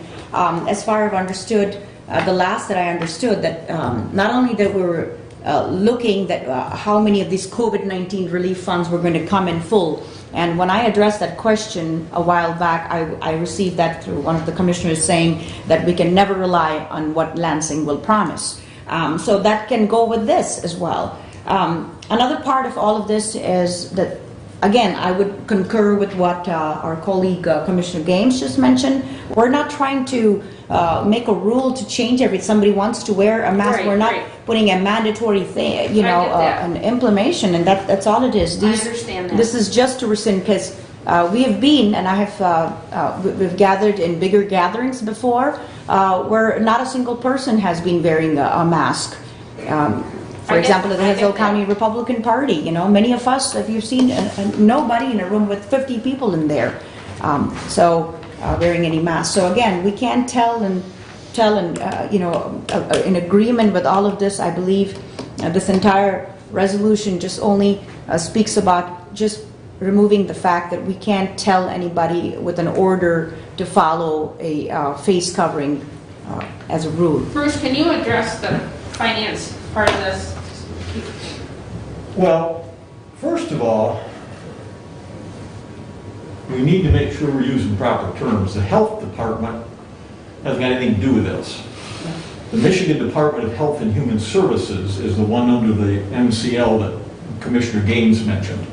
So don't use the term health department. They have nothing to do with this. It's a separate in terms agency. of issuing these orders from Lansing. It's not the health department. It's the Department of Health and Human Services, which is a totally different agency. Separate agency. Secondly, what we're discussing here is basically the age-old tension, if you will, between individual liberty and government's requirement that certain things be followed. That's really what it comes down to. And, when I was in Lansing, I voted to allow people to decide for themselves whether or not they wanted to wear helmets or not wear helmets. Because at the end of the day, they're going to live with that decision, and it's not going to affect anybody else. If they're in an accident, they're going to be dead if they don't have a helmet on. Pretty much guaranteed. That's their choice. And I believe they should have that choice. When I was in Lansing, we had another issue come up, right to work. And right to work was really about whether or not the individual worker could choose to join a union or choose not to join a union. And I voted for that, because he or she should have that independent choice. And whatever is the result of that choice, they're going to affect only themselves and their family. And if they make a lousy decision, they're going to live with it. If they make a good decision, they're going to live with it. So when you talk about individual rights, you also have to talk about, if you're given this right, do you affect just yourself, or do you affect other people? On this particular case, we talk about the fact they take our temperature down here. Well, we all know that you can be sick with this disease prior to getting a temperature. A temperature is a good way to measure it, but there's other things like loss of smell, loss of taste, and you could be out diddling around in the public and infecting other people and not even know it. So a mask is one way to show consideration for your fellow citizen. To say to them, look, I don't think I'm sick, but I could be. And if I am, I'm going to do everything I can to prevent you from getting sick, because my decision is going to affect you. And if I walk into this room and take my mask off and I'm sick, I can guarantee you, every one of you in this room at this point are pretty good pretty good stead as far as getting the disease. I'm not going to do that to you. I don't think I'm sick, but I don't know. Now, my responsibility as a county commissioner is to several entities. Yes, I'm responsible to the citizens of this county. I'm also responsible to the employees of this county. I'm also responsible for following the laws that are handed down from above, whether I agree with it or disagree with them. Now, the Supreme Court made it very clear, which was obvious to me 4 months ago, that this 1945 law was unconstitutional. Of course it is.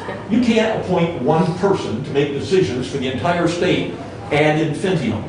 It isn't going to happen. That's not the way it works in America. So we've established that through the courts, that law was improper.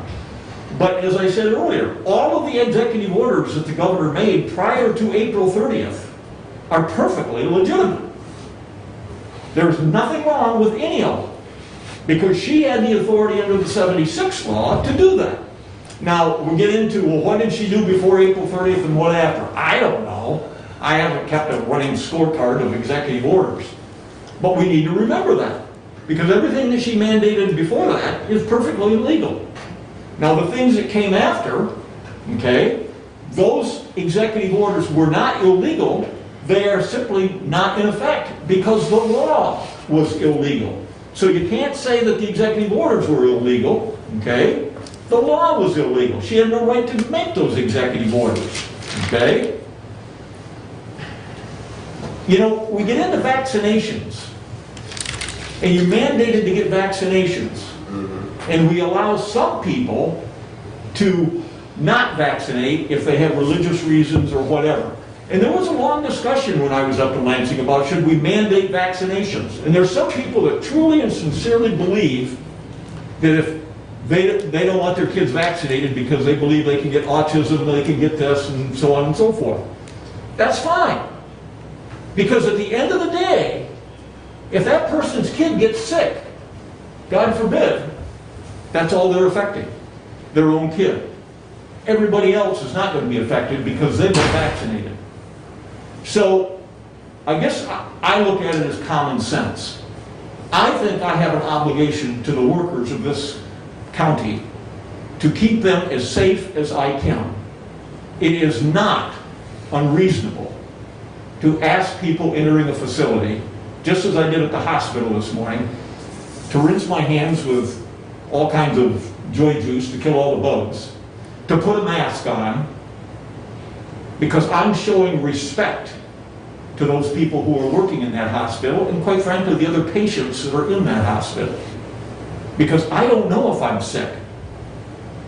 So that's how I come down on it. And it's probably not going to make anybody happy, but I'm not going to support getting rid of this. Because it's not just about the people who are wearing the mask. It's about everybody who can become infected if that person doesn't wear the mask. And it is not unreasonable to ask someone to come into the courthouse or this building to wear a mask for a period of time to prevent the spread of this disease. Because none of us know if we have it. And quite frankly, I've thought many times about the people that have worked out at the medical care facility who unknowingly and inadvertently got sick and brought that disease into that facility. And the number of people that have died from that. I wouldn't want to go through my life knowing that. Now you can say, well, that's not that big a deal. Well, it is a big deal. Because my responsibility to other people, to treat them with the same respect I expect, is to wear that mask and to disinfect my hands as often as possible. And I'm not going to be in the position of voting for this and leaving our county employees hung out to dry. So I respect everybody's opinion on this, and I get it. The governor has done some things that make no sense in terms of closing this down or not closing that down and so on and so forth. I get that. It's made me scratch my head several times. The solution to this is not for us to completely back away from mask usage, the solution to this is elections.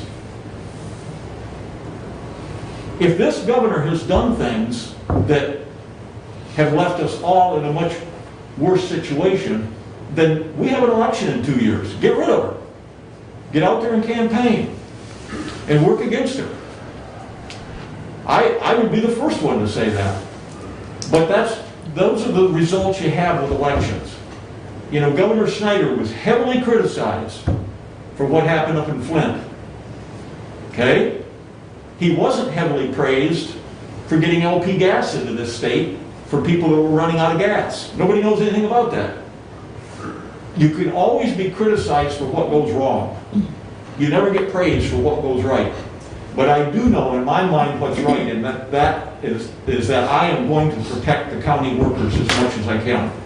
And if that means wearing a mask, which I believe it does, and disinfecting your hands, then I'm going to support that. Now, yes, the boys up above, the feds, the state mandated it, and you had to do this in order to get the money and so on and so forth. I don't think that's the major issue. I think the major issue is the respect we show to one another. And is it a pain in the hind end to wear a mask? Yes. Particularly if you got hearing aids and you can't hear that well in the first place. And you learn to read lips in order to understand what's going on. But that's a minor problem in terms of, in consideration of me making somebody else sick because I didn't mask up. So having said that, Mr. Chairman, I'll shut up. Your comments are well taken. The question that I asked was about, about the finances of this. If we take this out of the preparedness and response plan, how much money would we lose? I don't know how much, but I do know that Mark was correct. There's one of the pots that we got that we had to do this in order to get that money. I do not know which pot.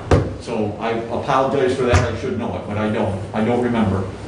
I don't remember that we needed to do that for any of the other pots. I know there's at least one.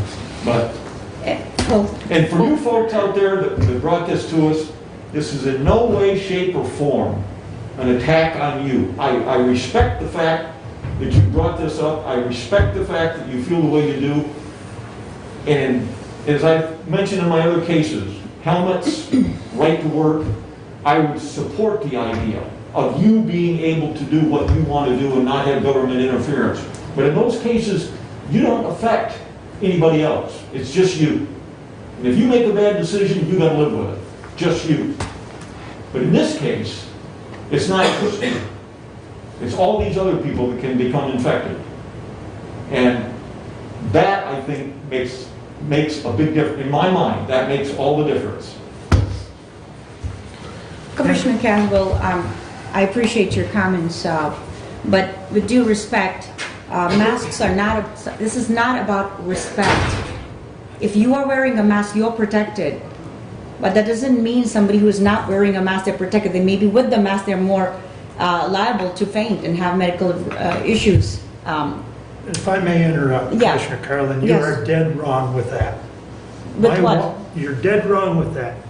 There are no proven cases of people fainting from masks. That medically, my wife wears a mask all day at the hospital. Our neighbor is a doctor at home. He wears a mask all day. And every one of them in there do. The masks are not responsible for a person fainting. I have So- that experience. My Yeah. daughter has, and that's why we had to bring all our kids and have remote learning. Yeah, I'm Because just- she's a seventh grader. She just Okay. can't. Her eyes start watering, and that's the problem. And they go to a very good school around here, which apparently made the remote learning available. So, Okay. so sorry on that, but I do have to disagree with you that there are people who are not able to just have them covered, their face, almost like a diaper on their face, for more than 6-7 hours. So. I just don't want to make this about a respect. People have been hurting each other and killing each other with or without mask. There are other issues of diseases that we're more threatened with on a daily basis, and nobody's covering that. The health department did come here and give a presentation on the other issues of health that we're dealing with, as gonorrhea and hepatitis C, sexual permitted diseases that are high on the rise within this COVID-19 lockdown. And so if you want to keep... Another option is to keep our employees even more safer is quarantine. Completely quarantine them in their home, then they're safe there in their home. or put a bubble suit. So anyway, these are a couple of options. I'm just saying that, like you rightly said, you can't mandate somebody wearing a helmet, but it is advisable, it is recommended, the same way I'm bringing this resolution, that it's not mandatory to have face coverings, and it's nothing to do with respect to one another. Respect comes from the heart, not from the mask. I'll allow any further comments. Julie? I just want to say once again that I don't think passing this resolution changes the preparedness plan. I don't think the preparedness plan mandated that people wore masks. I don't think that word is in there.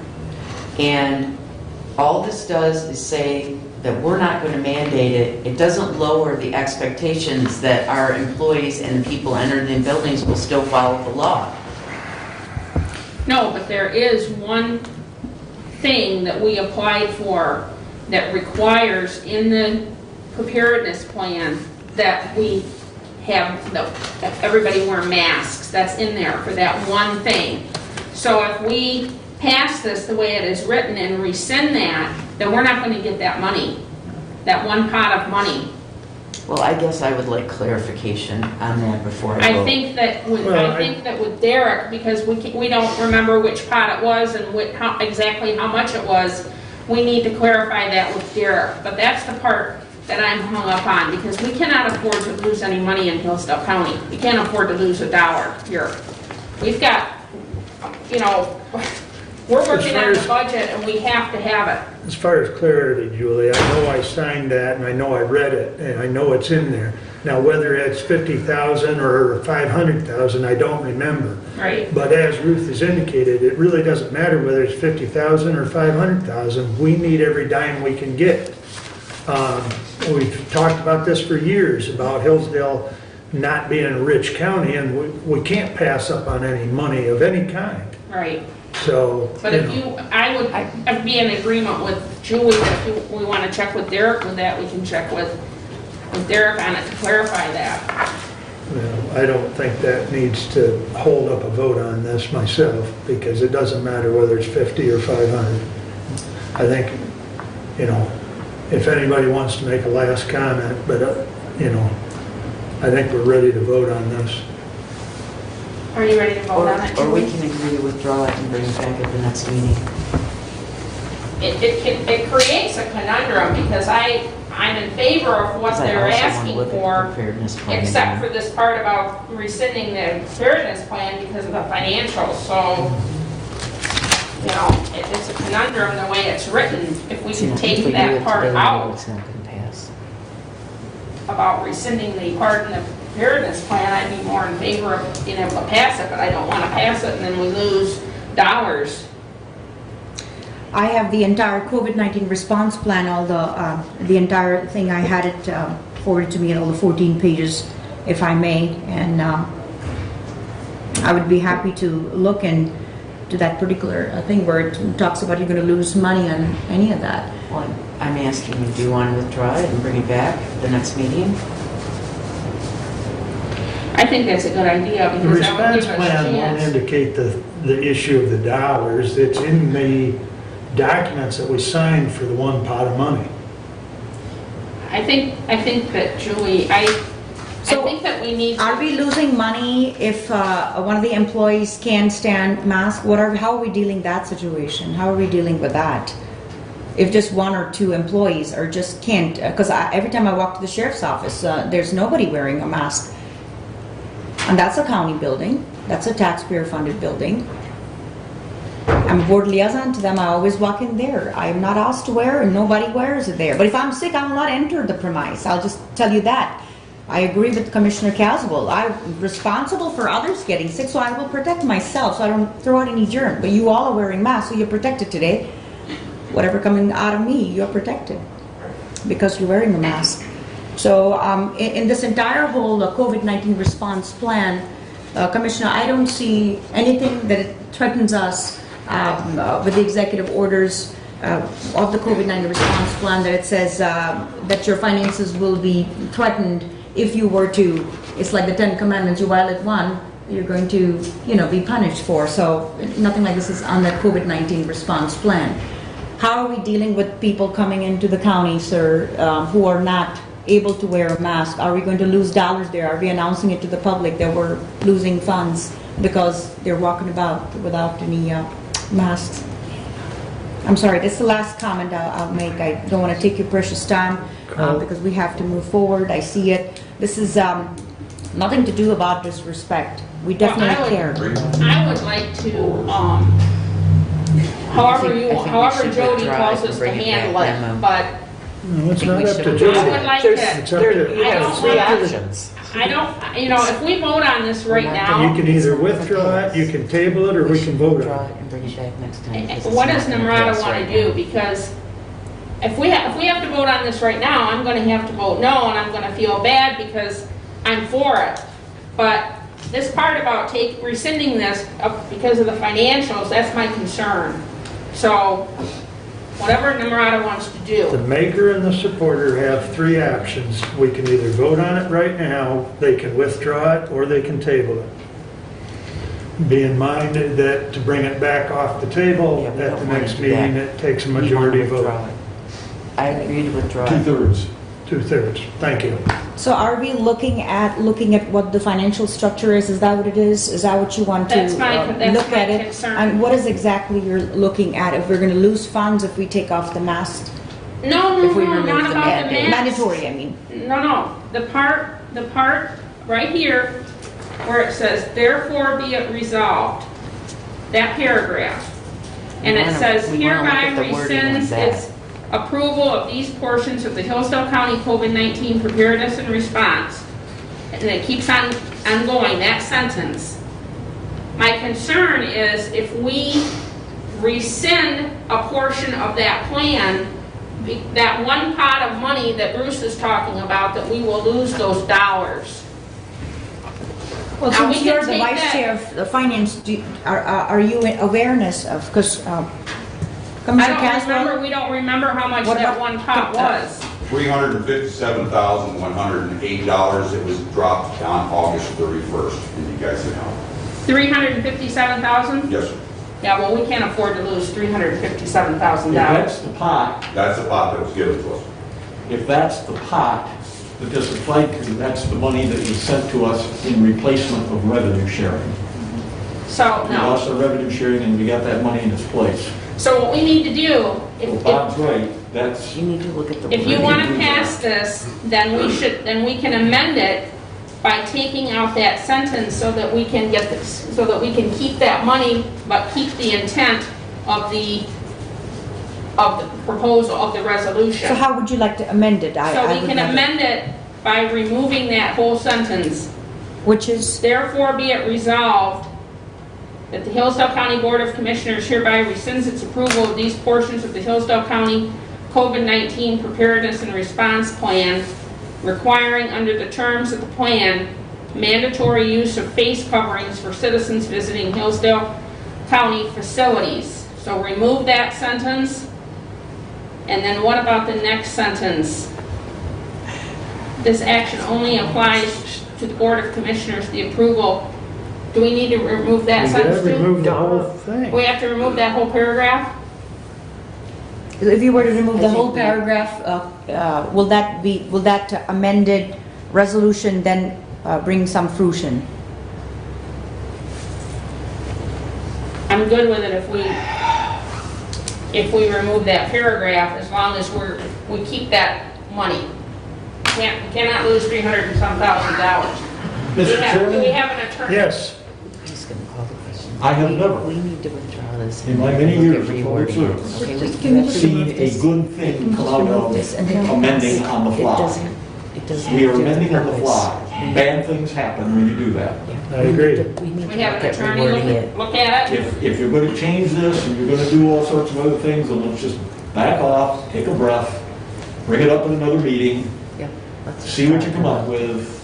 If we Amending on the withdraw. fly never works. Okay, ever. I agree with that. I'm gonna withdraw my support of the motion if Namu will agree to it and bring it back to another meeting. All right, I withdraw and I table it for the next meeting.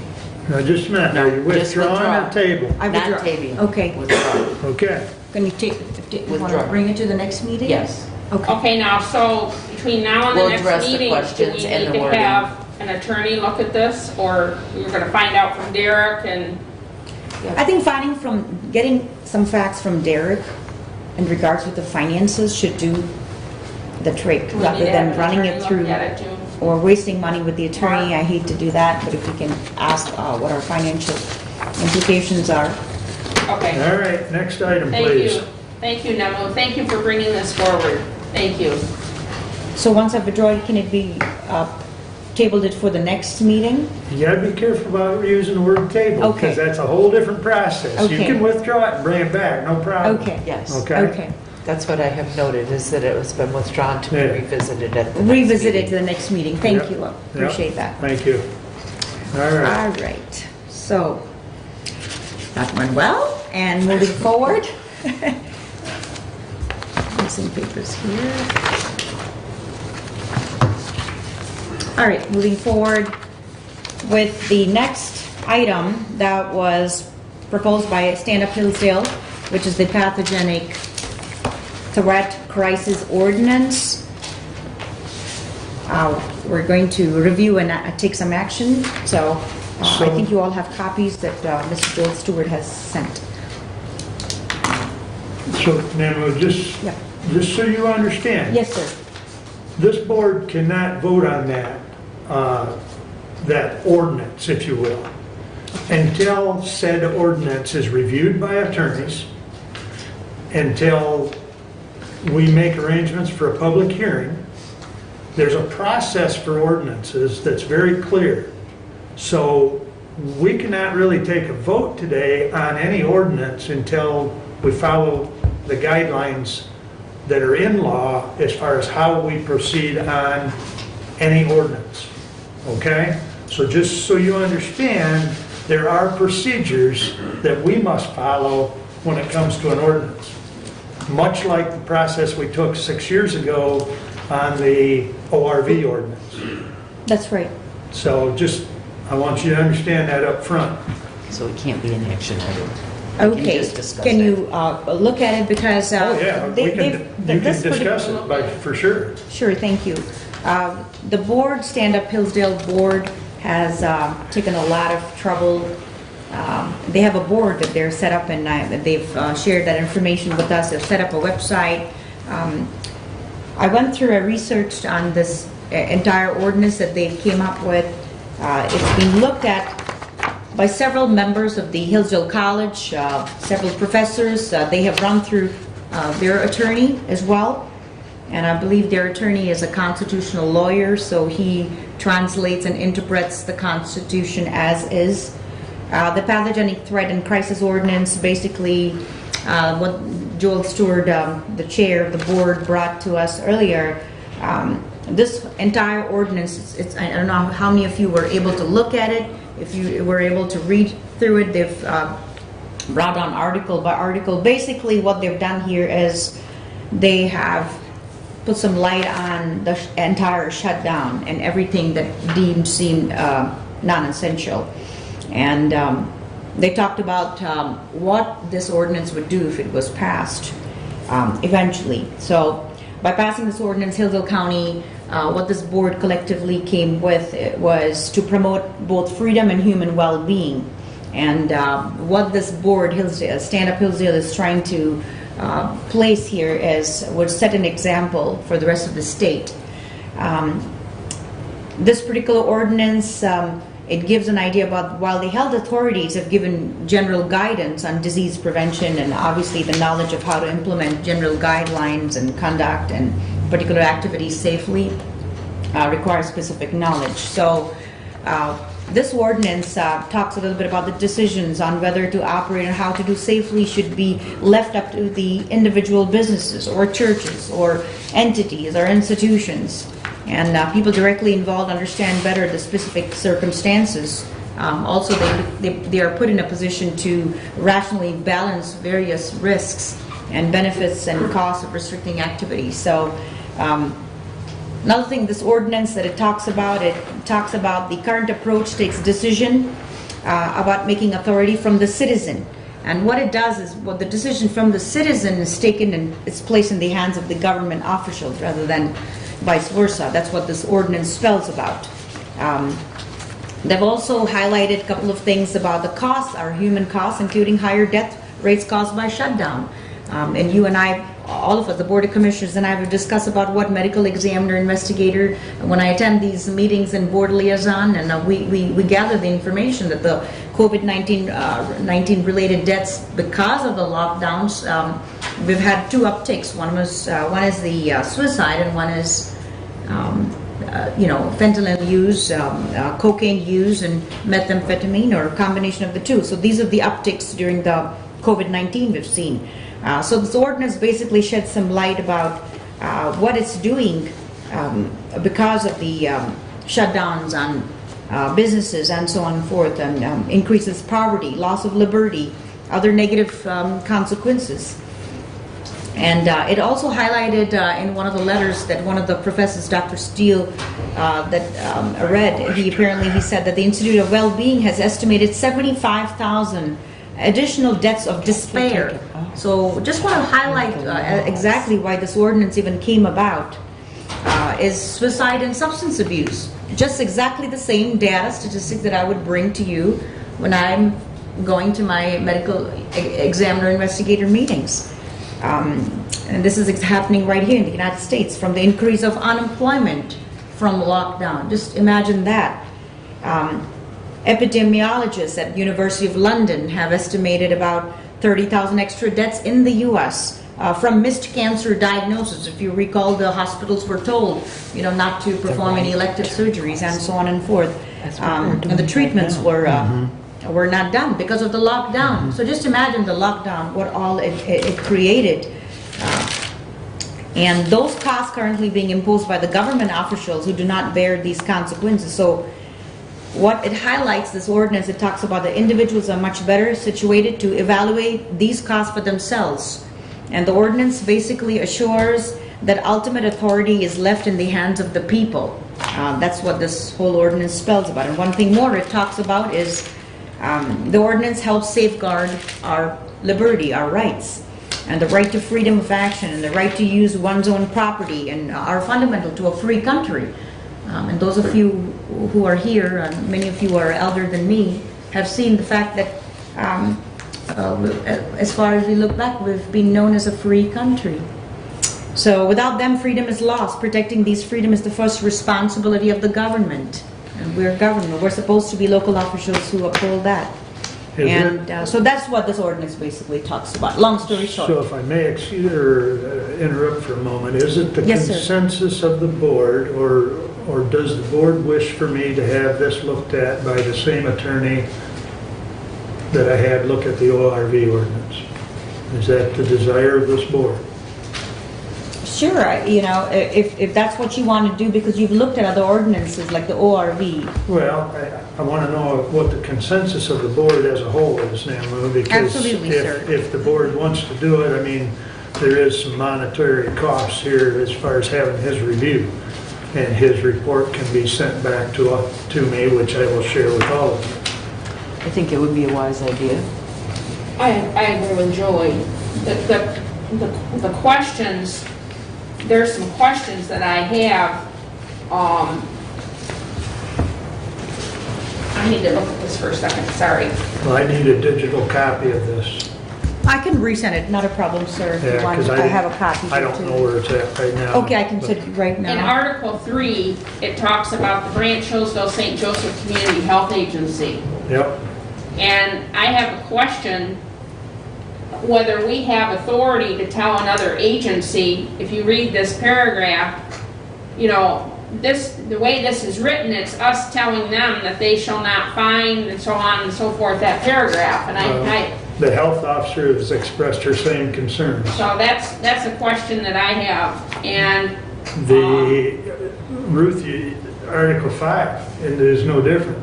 It's an elected official, do we have right. the authority over another elected office? Right. And then Article 4, I think it was Article 4, I have a concern about binding future boards and passing this And we can't bind future boards, I know that. Well, you can, just like the ORV ordinance, Ruth, you put a sunset on it. The ORV ordinance comes up every 5 years for review. Okay. So- If I may, Commissioner? Yes, ma'am. If I may, just in light of the Article 4, You can't bind future boards financially. Okay. If And, you pass an ordinance, any ordinance, and don't put a sunset on it, it binds them unless they change it. Okay. but this is not a contract. Ordinance is different. What I'm trying to say here is, this is not a contract like the garbage disposal or the modern waste or Republic. These are contracts you make with them. You take bids and so on and forth, where financial things are tied up. This has nothing to do with that. This is not a contract. This is just basically trying to tell you that the decisions on whether to operate how solely should be left on individual businesses and churches or institutions or whoever.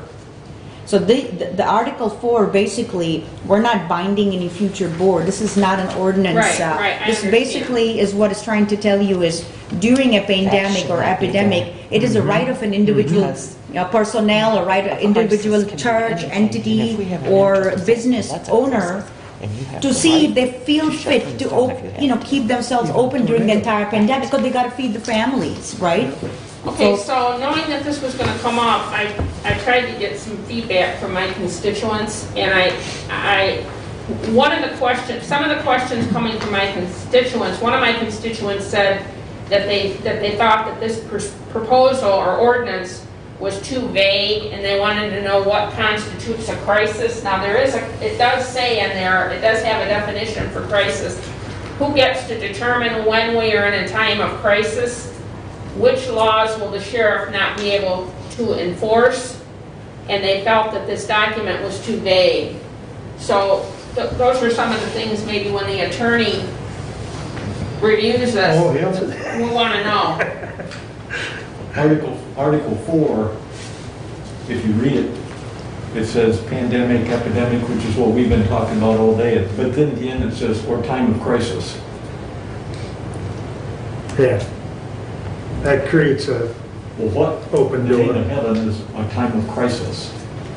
Economic crisis, perhaps? I think they're trying to Well, it could talk be about anything. economic. Well, there's a definition in there, but it's, So we can't propose any ordinances anytime, because if somebody comes in there and says it's a time of crisis, and we can't propose it. Yeah, That's vague. yep. But I'll be more than happy to send it up to David Stoker, if that's the desire, and have I'll guarantee you his comments will be more than 2 pages long. Yep. So, And this face mask thing, I mean, I can think back to my younger days. It's up to the individual to decide whether they feel healthy enough to wear a face mask. I can think back to my younger days. I was half dead and I'd go to school to teach because we had a track meet that night. I mean, there were times I was pretty stupid, okay? I would hate to impose that on somebody else with COVID that's much more dangerous than the flu. right. So there's a lot of vagueness in here. I agree with Ruth. well, that was one of my constituents that said that. Thank you, Commissioner, for that comment as well. All right, yeah, if you will resend that to me, then I'll fire it off I to can David send this that to you. afternoon. I can resend it to you. Yeah. So would you like a motion to send it to, look into I've got the... consensus. Okay, consensus, I'll okay. send it on up to David, and as soon as he replies, I'll send you all his comments. A quick question, Mr. Chair. Do you think you want to also involve their attorney? Because they also approached their attorney. Maybe we could save some cost there. No, I want an independent counsel, Okay. separate from any other attorney. Who specializes in ordinance? Right. Jody's comment was, in case you didn't hear, was that specializes in the writing of ordinances. Oh, I thought I heard she said a David constitutional Stoker's been attorney. doing I thought this she said for- okay. Yeah, David's been doing this for a long time, so I'll get that sent off. So the consensus is to run it with the Yes, attorney? ma'am. All right, It'll be thank you, sent. Mr. Chair, and I'll send you this again. Yep. So, please continue. And that was it. Like I said, all of these articles that are mentioned are in the interest of people's Okay. jobs and individual rights. And what it is, as local officials, we can do to, we can't, like I said, Commissioner Caswell said it well, we can mandate or have mandatory helmets, but that is a recommendation. So similarly, this ordinance basically talks about several things. Even during a crisis or a pandemic, every individual or every business has a right to stay open to feed their family as Okay. local officials. And they seem to feel it fit as individuals or businesses to operate under whatever circumstances. If they feel they should be closed, any business, they should be. Ordinance basically just gives you an idea as to county government's responsibility to uphold our natural rights of all citizens and the jurisdiction despite an epidemic, pandemic, Yeah. threat, crisis. I'll get that sent to Okay. the attorney this afternoon. So All right, sir. if you would please continue with your other items. All righty, moving you. forward, thank you, sir. Thank you for giving me that time and our constituents that time. Appreciate that. Moving forward, it's been a busy couple, 2 weeks. I'll run it real quickly. I've been attending our township meeting, so we had the Wright Township meeting a few days back, Community Action Agency, and we did have the Pittsford Township meeting yesterday. And prior to that, we did have the medical examiner investigator meeting, and as a board liaison to the MEI, we saw again some of the cases as it relates with COVID-19 related deaths only pertaining to lockdowns, not COVID-19 related deaths, and the two uptick that we are seeing continuously by Dr. Cassen's office are suicide. We've got 5 cases of that in Hillsdale County, and the other is the combination of cocaine, meth, and fentanyl. So drug use has been on the rise. I was able to also sit through 3 of the autopsy studies. It was educating, but at the same time, we bring back a lot of closure to our families in Hillsdale County with the medical examiner investigator. I think we have a very good relationship between the county and the medical examiner investigator. Dr. Caston has done he's done a fabulous job that we did not have prior to 2018. And the work of the Sheriff's Office and the State Police have been a great combination as a team with the MEI. We continue to look forward to that. So with that, I'd be happy to answer any questions in regards to my committee reports. If you had a discussion item. Yes, and one more. My apologies, I missed out on that. Discussion on the payroll deduction for sheriff's deputies to purchase law enforcement equipment of January 2021. I did not receive anything as of yet, unless, Mr. Chair, you have some more info about it. So I talked to Namu the other day, the sheriff, and I was hoping he left. Him and Nate had to step out evidently. I saw he grabbed his phone, so I know he was going to comment on it. Okay. He has 11 deputies that want to purchase items from the Michigan Police store. That's right. And so basically, the way we've done this in the past, and we have some employees that are paying through payroll deduction an account that was set up for them in 2019. So they really, some of the same employees wanted to be on this new list. So they didn't want to start a second payroll deduction until January. So the money will be put into, so this will come back as a resolution for NAMU to present probably either late November or early December. And one of the things that Marnie and I and the sheriff talked about was we need some sort of documentation from the Michigan Police Equipment Store, like account information. Showing the expenses. Well, just showing the receipt of or an invoice that we're going to send them $8,000 to be on account. Yeah.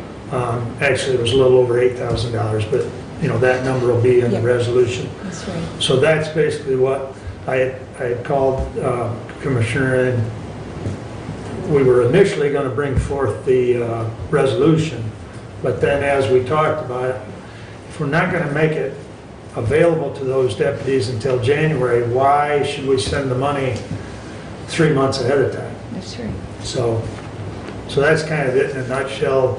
Bruce, you have anything to add as far as the ones we've currently? Standard Yeah, it's standard procedure. Do it every year. Yep. So it's really nothing out of the ordinary. It's just something that we need to, so she will address that in probably 2 meetings from now. Absolutely. We'll So- be happy to bring that back, and we look forward to meeting with Scott in regards with that as well. Okay. If there's any more questions, I'd be happy to field them. Any more questions or comments? Okay. Thank you. Good job, Monroe. Thank you, Commissioner, appreciate it. So I have no action items. Jody did. So nice little Christmas card already here in October, okay? A gentleman came in and said that, I guess his name's here on the back, but anyways, wanted to know if we were interested in him sitting in the lobby during the Christmas holiday season, and if we buy the suit, we get him for free.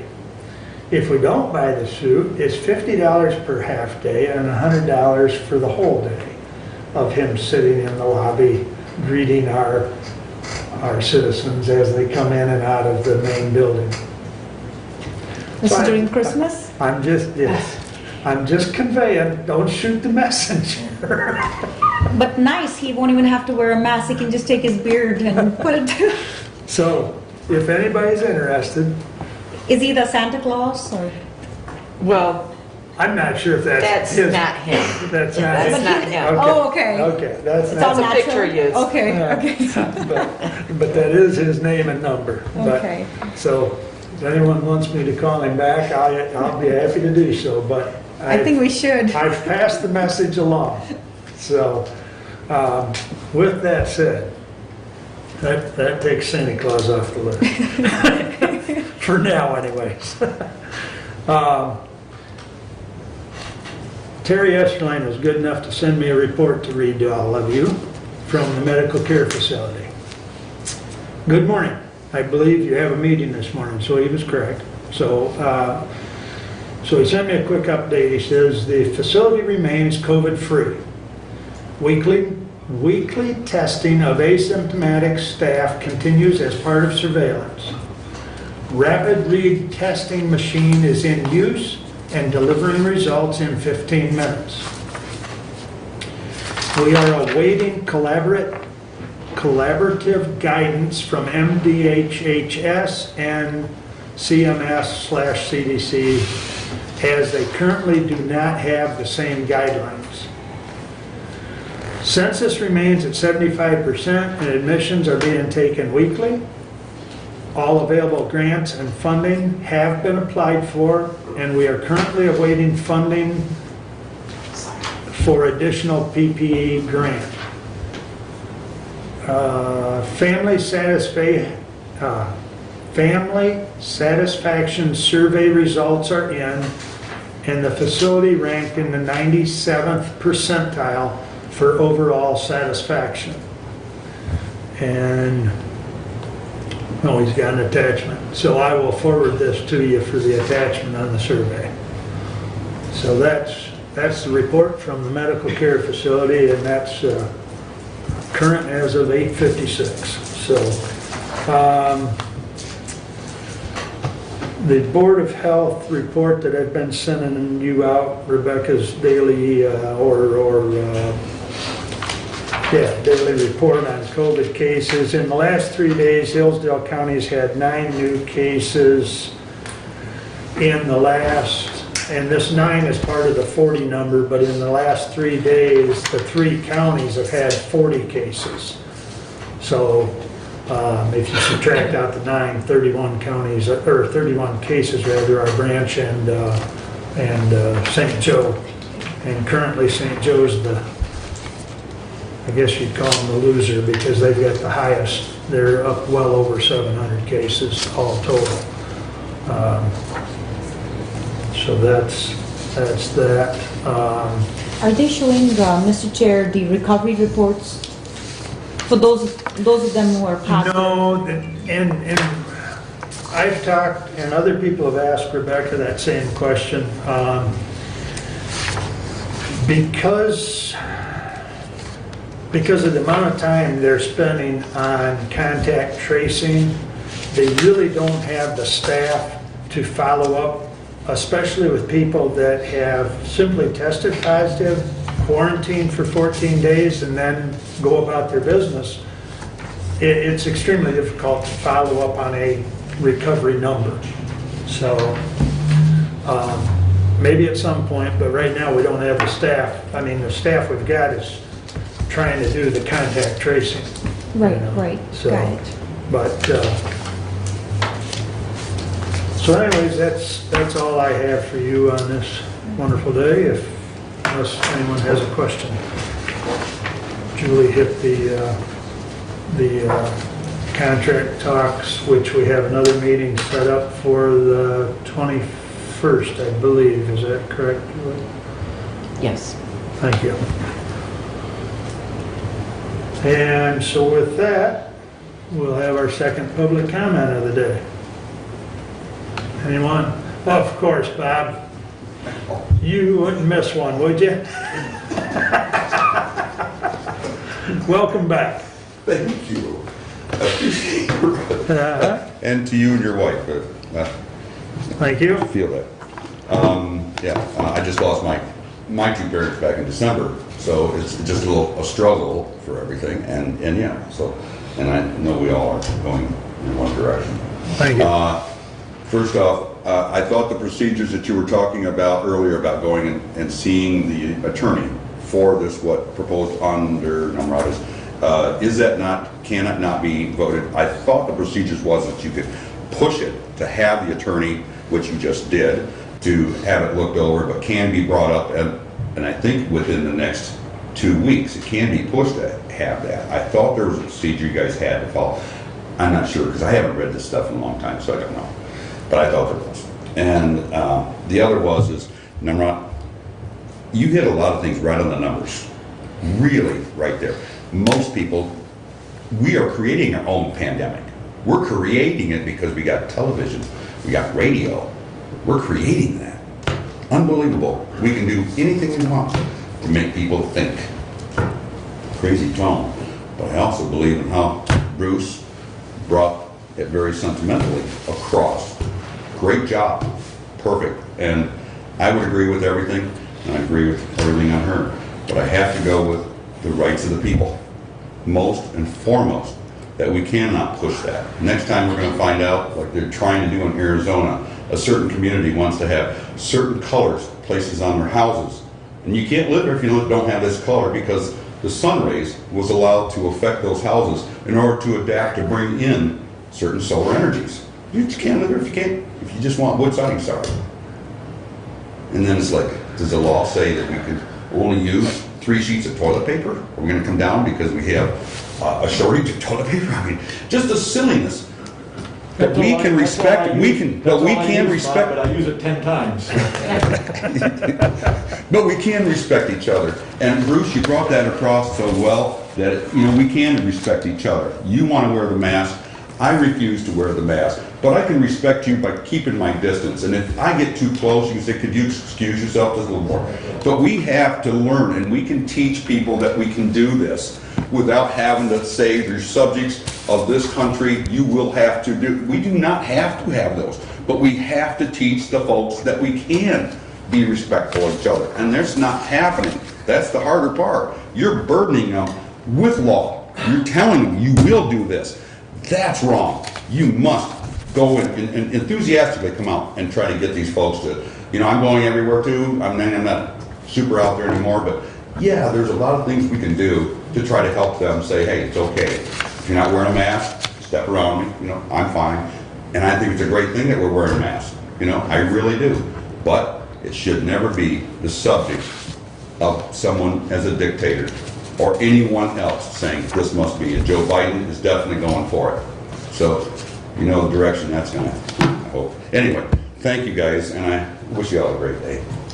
Thank you, Bob. Anyone else wish to address the board? Stephanie? I just have a comment. How many Hillsdale County employees have tested positive for COVID? besides medical care? Yeah, aside from medical care, I think, let's see, I think 3, Stephanie, to my knowledge. And I hadn't even heard that. I so- hadn't heard that either. Yeah, And so, it's either 2 or 3. It's either 2 or 3. you know, I don't like to wear the masks either, Yeah. but I think it works. And it is respectful. That's all I have to say. Thank If you. I have a cold, I want to walk in with a mask, or if she's got a mask on, and I certainly don't want to spread it. I don't want to go out and see anybody, so I think we're all respectful of each other. I think we really are. Either way we argue it. Thank you for the second opportunity to address you. Appreciated the discussion you had on what Nemrod had brought forth. For somebody tuning in late, Mark Nichols, Adams Township Supervisor, Hillsdale County resident all my life. Nemrod, you did a great job. Julie, I appreciate the support there. Mark, my condolences to the illnesses of your parents.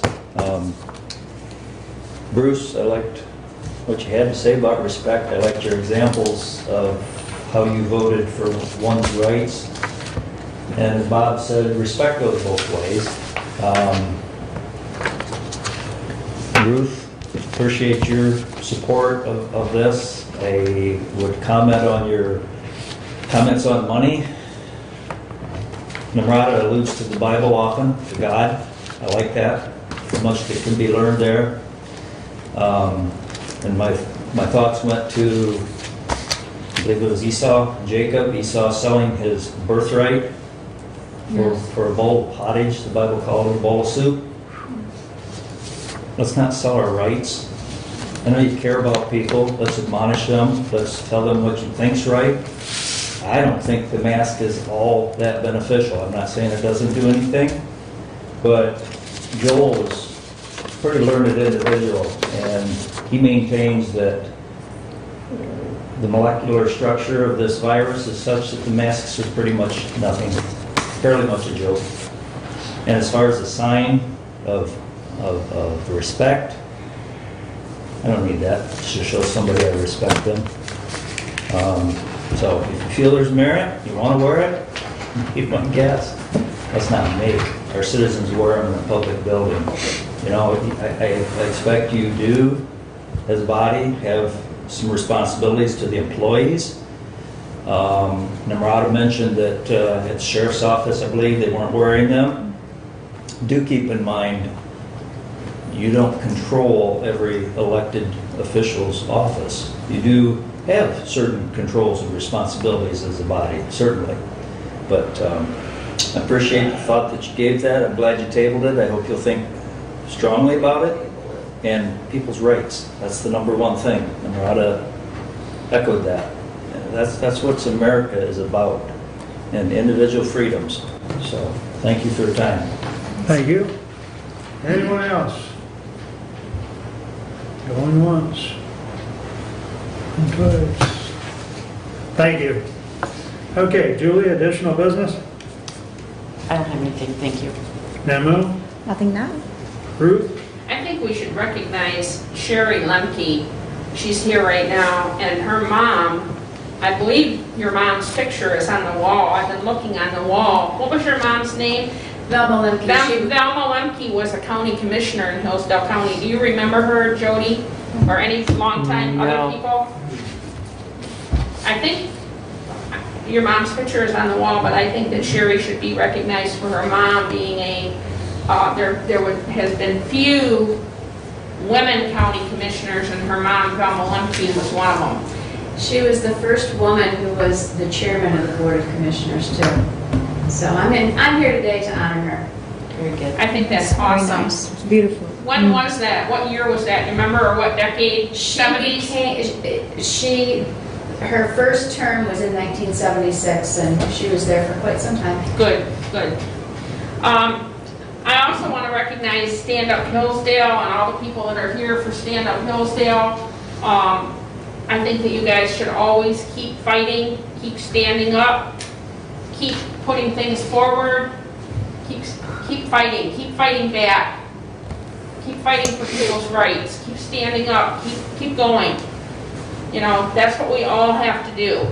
And it's very, very important, and I thank you guys for coming today. I thank you for all your time that you put into all this, and I hope you keep going and keep fighting back. I'm very sorry to hear about your wife's folks. I didn't know about that, but I'm very, very sorry to hear about it. Thank you. Keep your family in my prayers. Very sorry about that. And other than that, I think I'm done. Bruce? Well, this whole issue today that we've discussed really has to do with the size of government. And we have nobody to blame but ourselves over the last 60 years. Our government has grown immensely. And every time we have a problem, and I say we collectively, we say, well, the government ought to do something. The government ought to do it. Well, when you turn your decisions over to the government repeatedly, then what you get is what we have today. And suddenly government's too big to listen to us anymore. And I'm not talking about here, but I'm talking about Washington, I'm talking about Lansing. And I don't know how you're going to get people to quit turning to government to solve their problems. But that's really the issue that we're discussing.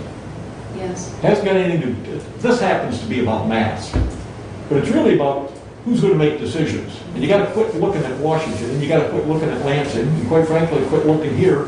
If you have a problem, figure it out for yourself, solve it yourself. Don't turn to government. Because with big government comes decisions for everybody that you don't like. And we've allowed ourselves to get into this mess. And it's going to be a long time getting out of this mess. And so, just saying, think about that moving forward. I always said, everybody's a conservative until their government program gets cut. Then all of a sudden they become a liberal. Well, if you're going to go to the trough and keep asking government to give you things and do things for you, then you're going to have to drink that Kool-Aid. And that's where we're at. So, something to think about. Thank you. Okay. I have nothing to add, so we stand adjourned. Thank you, one and all. Thanks. Did she have a problem popped up again that came Brief up as I again? can, Mark. Hello, Sylvia. I wanted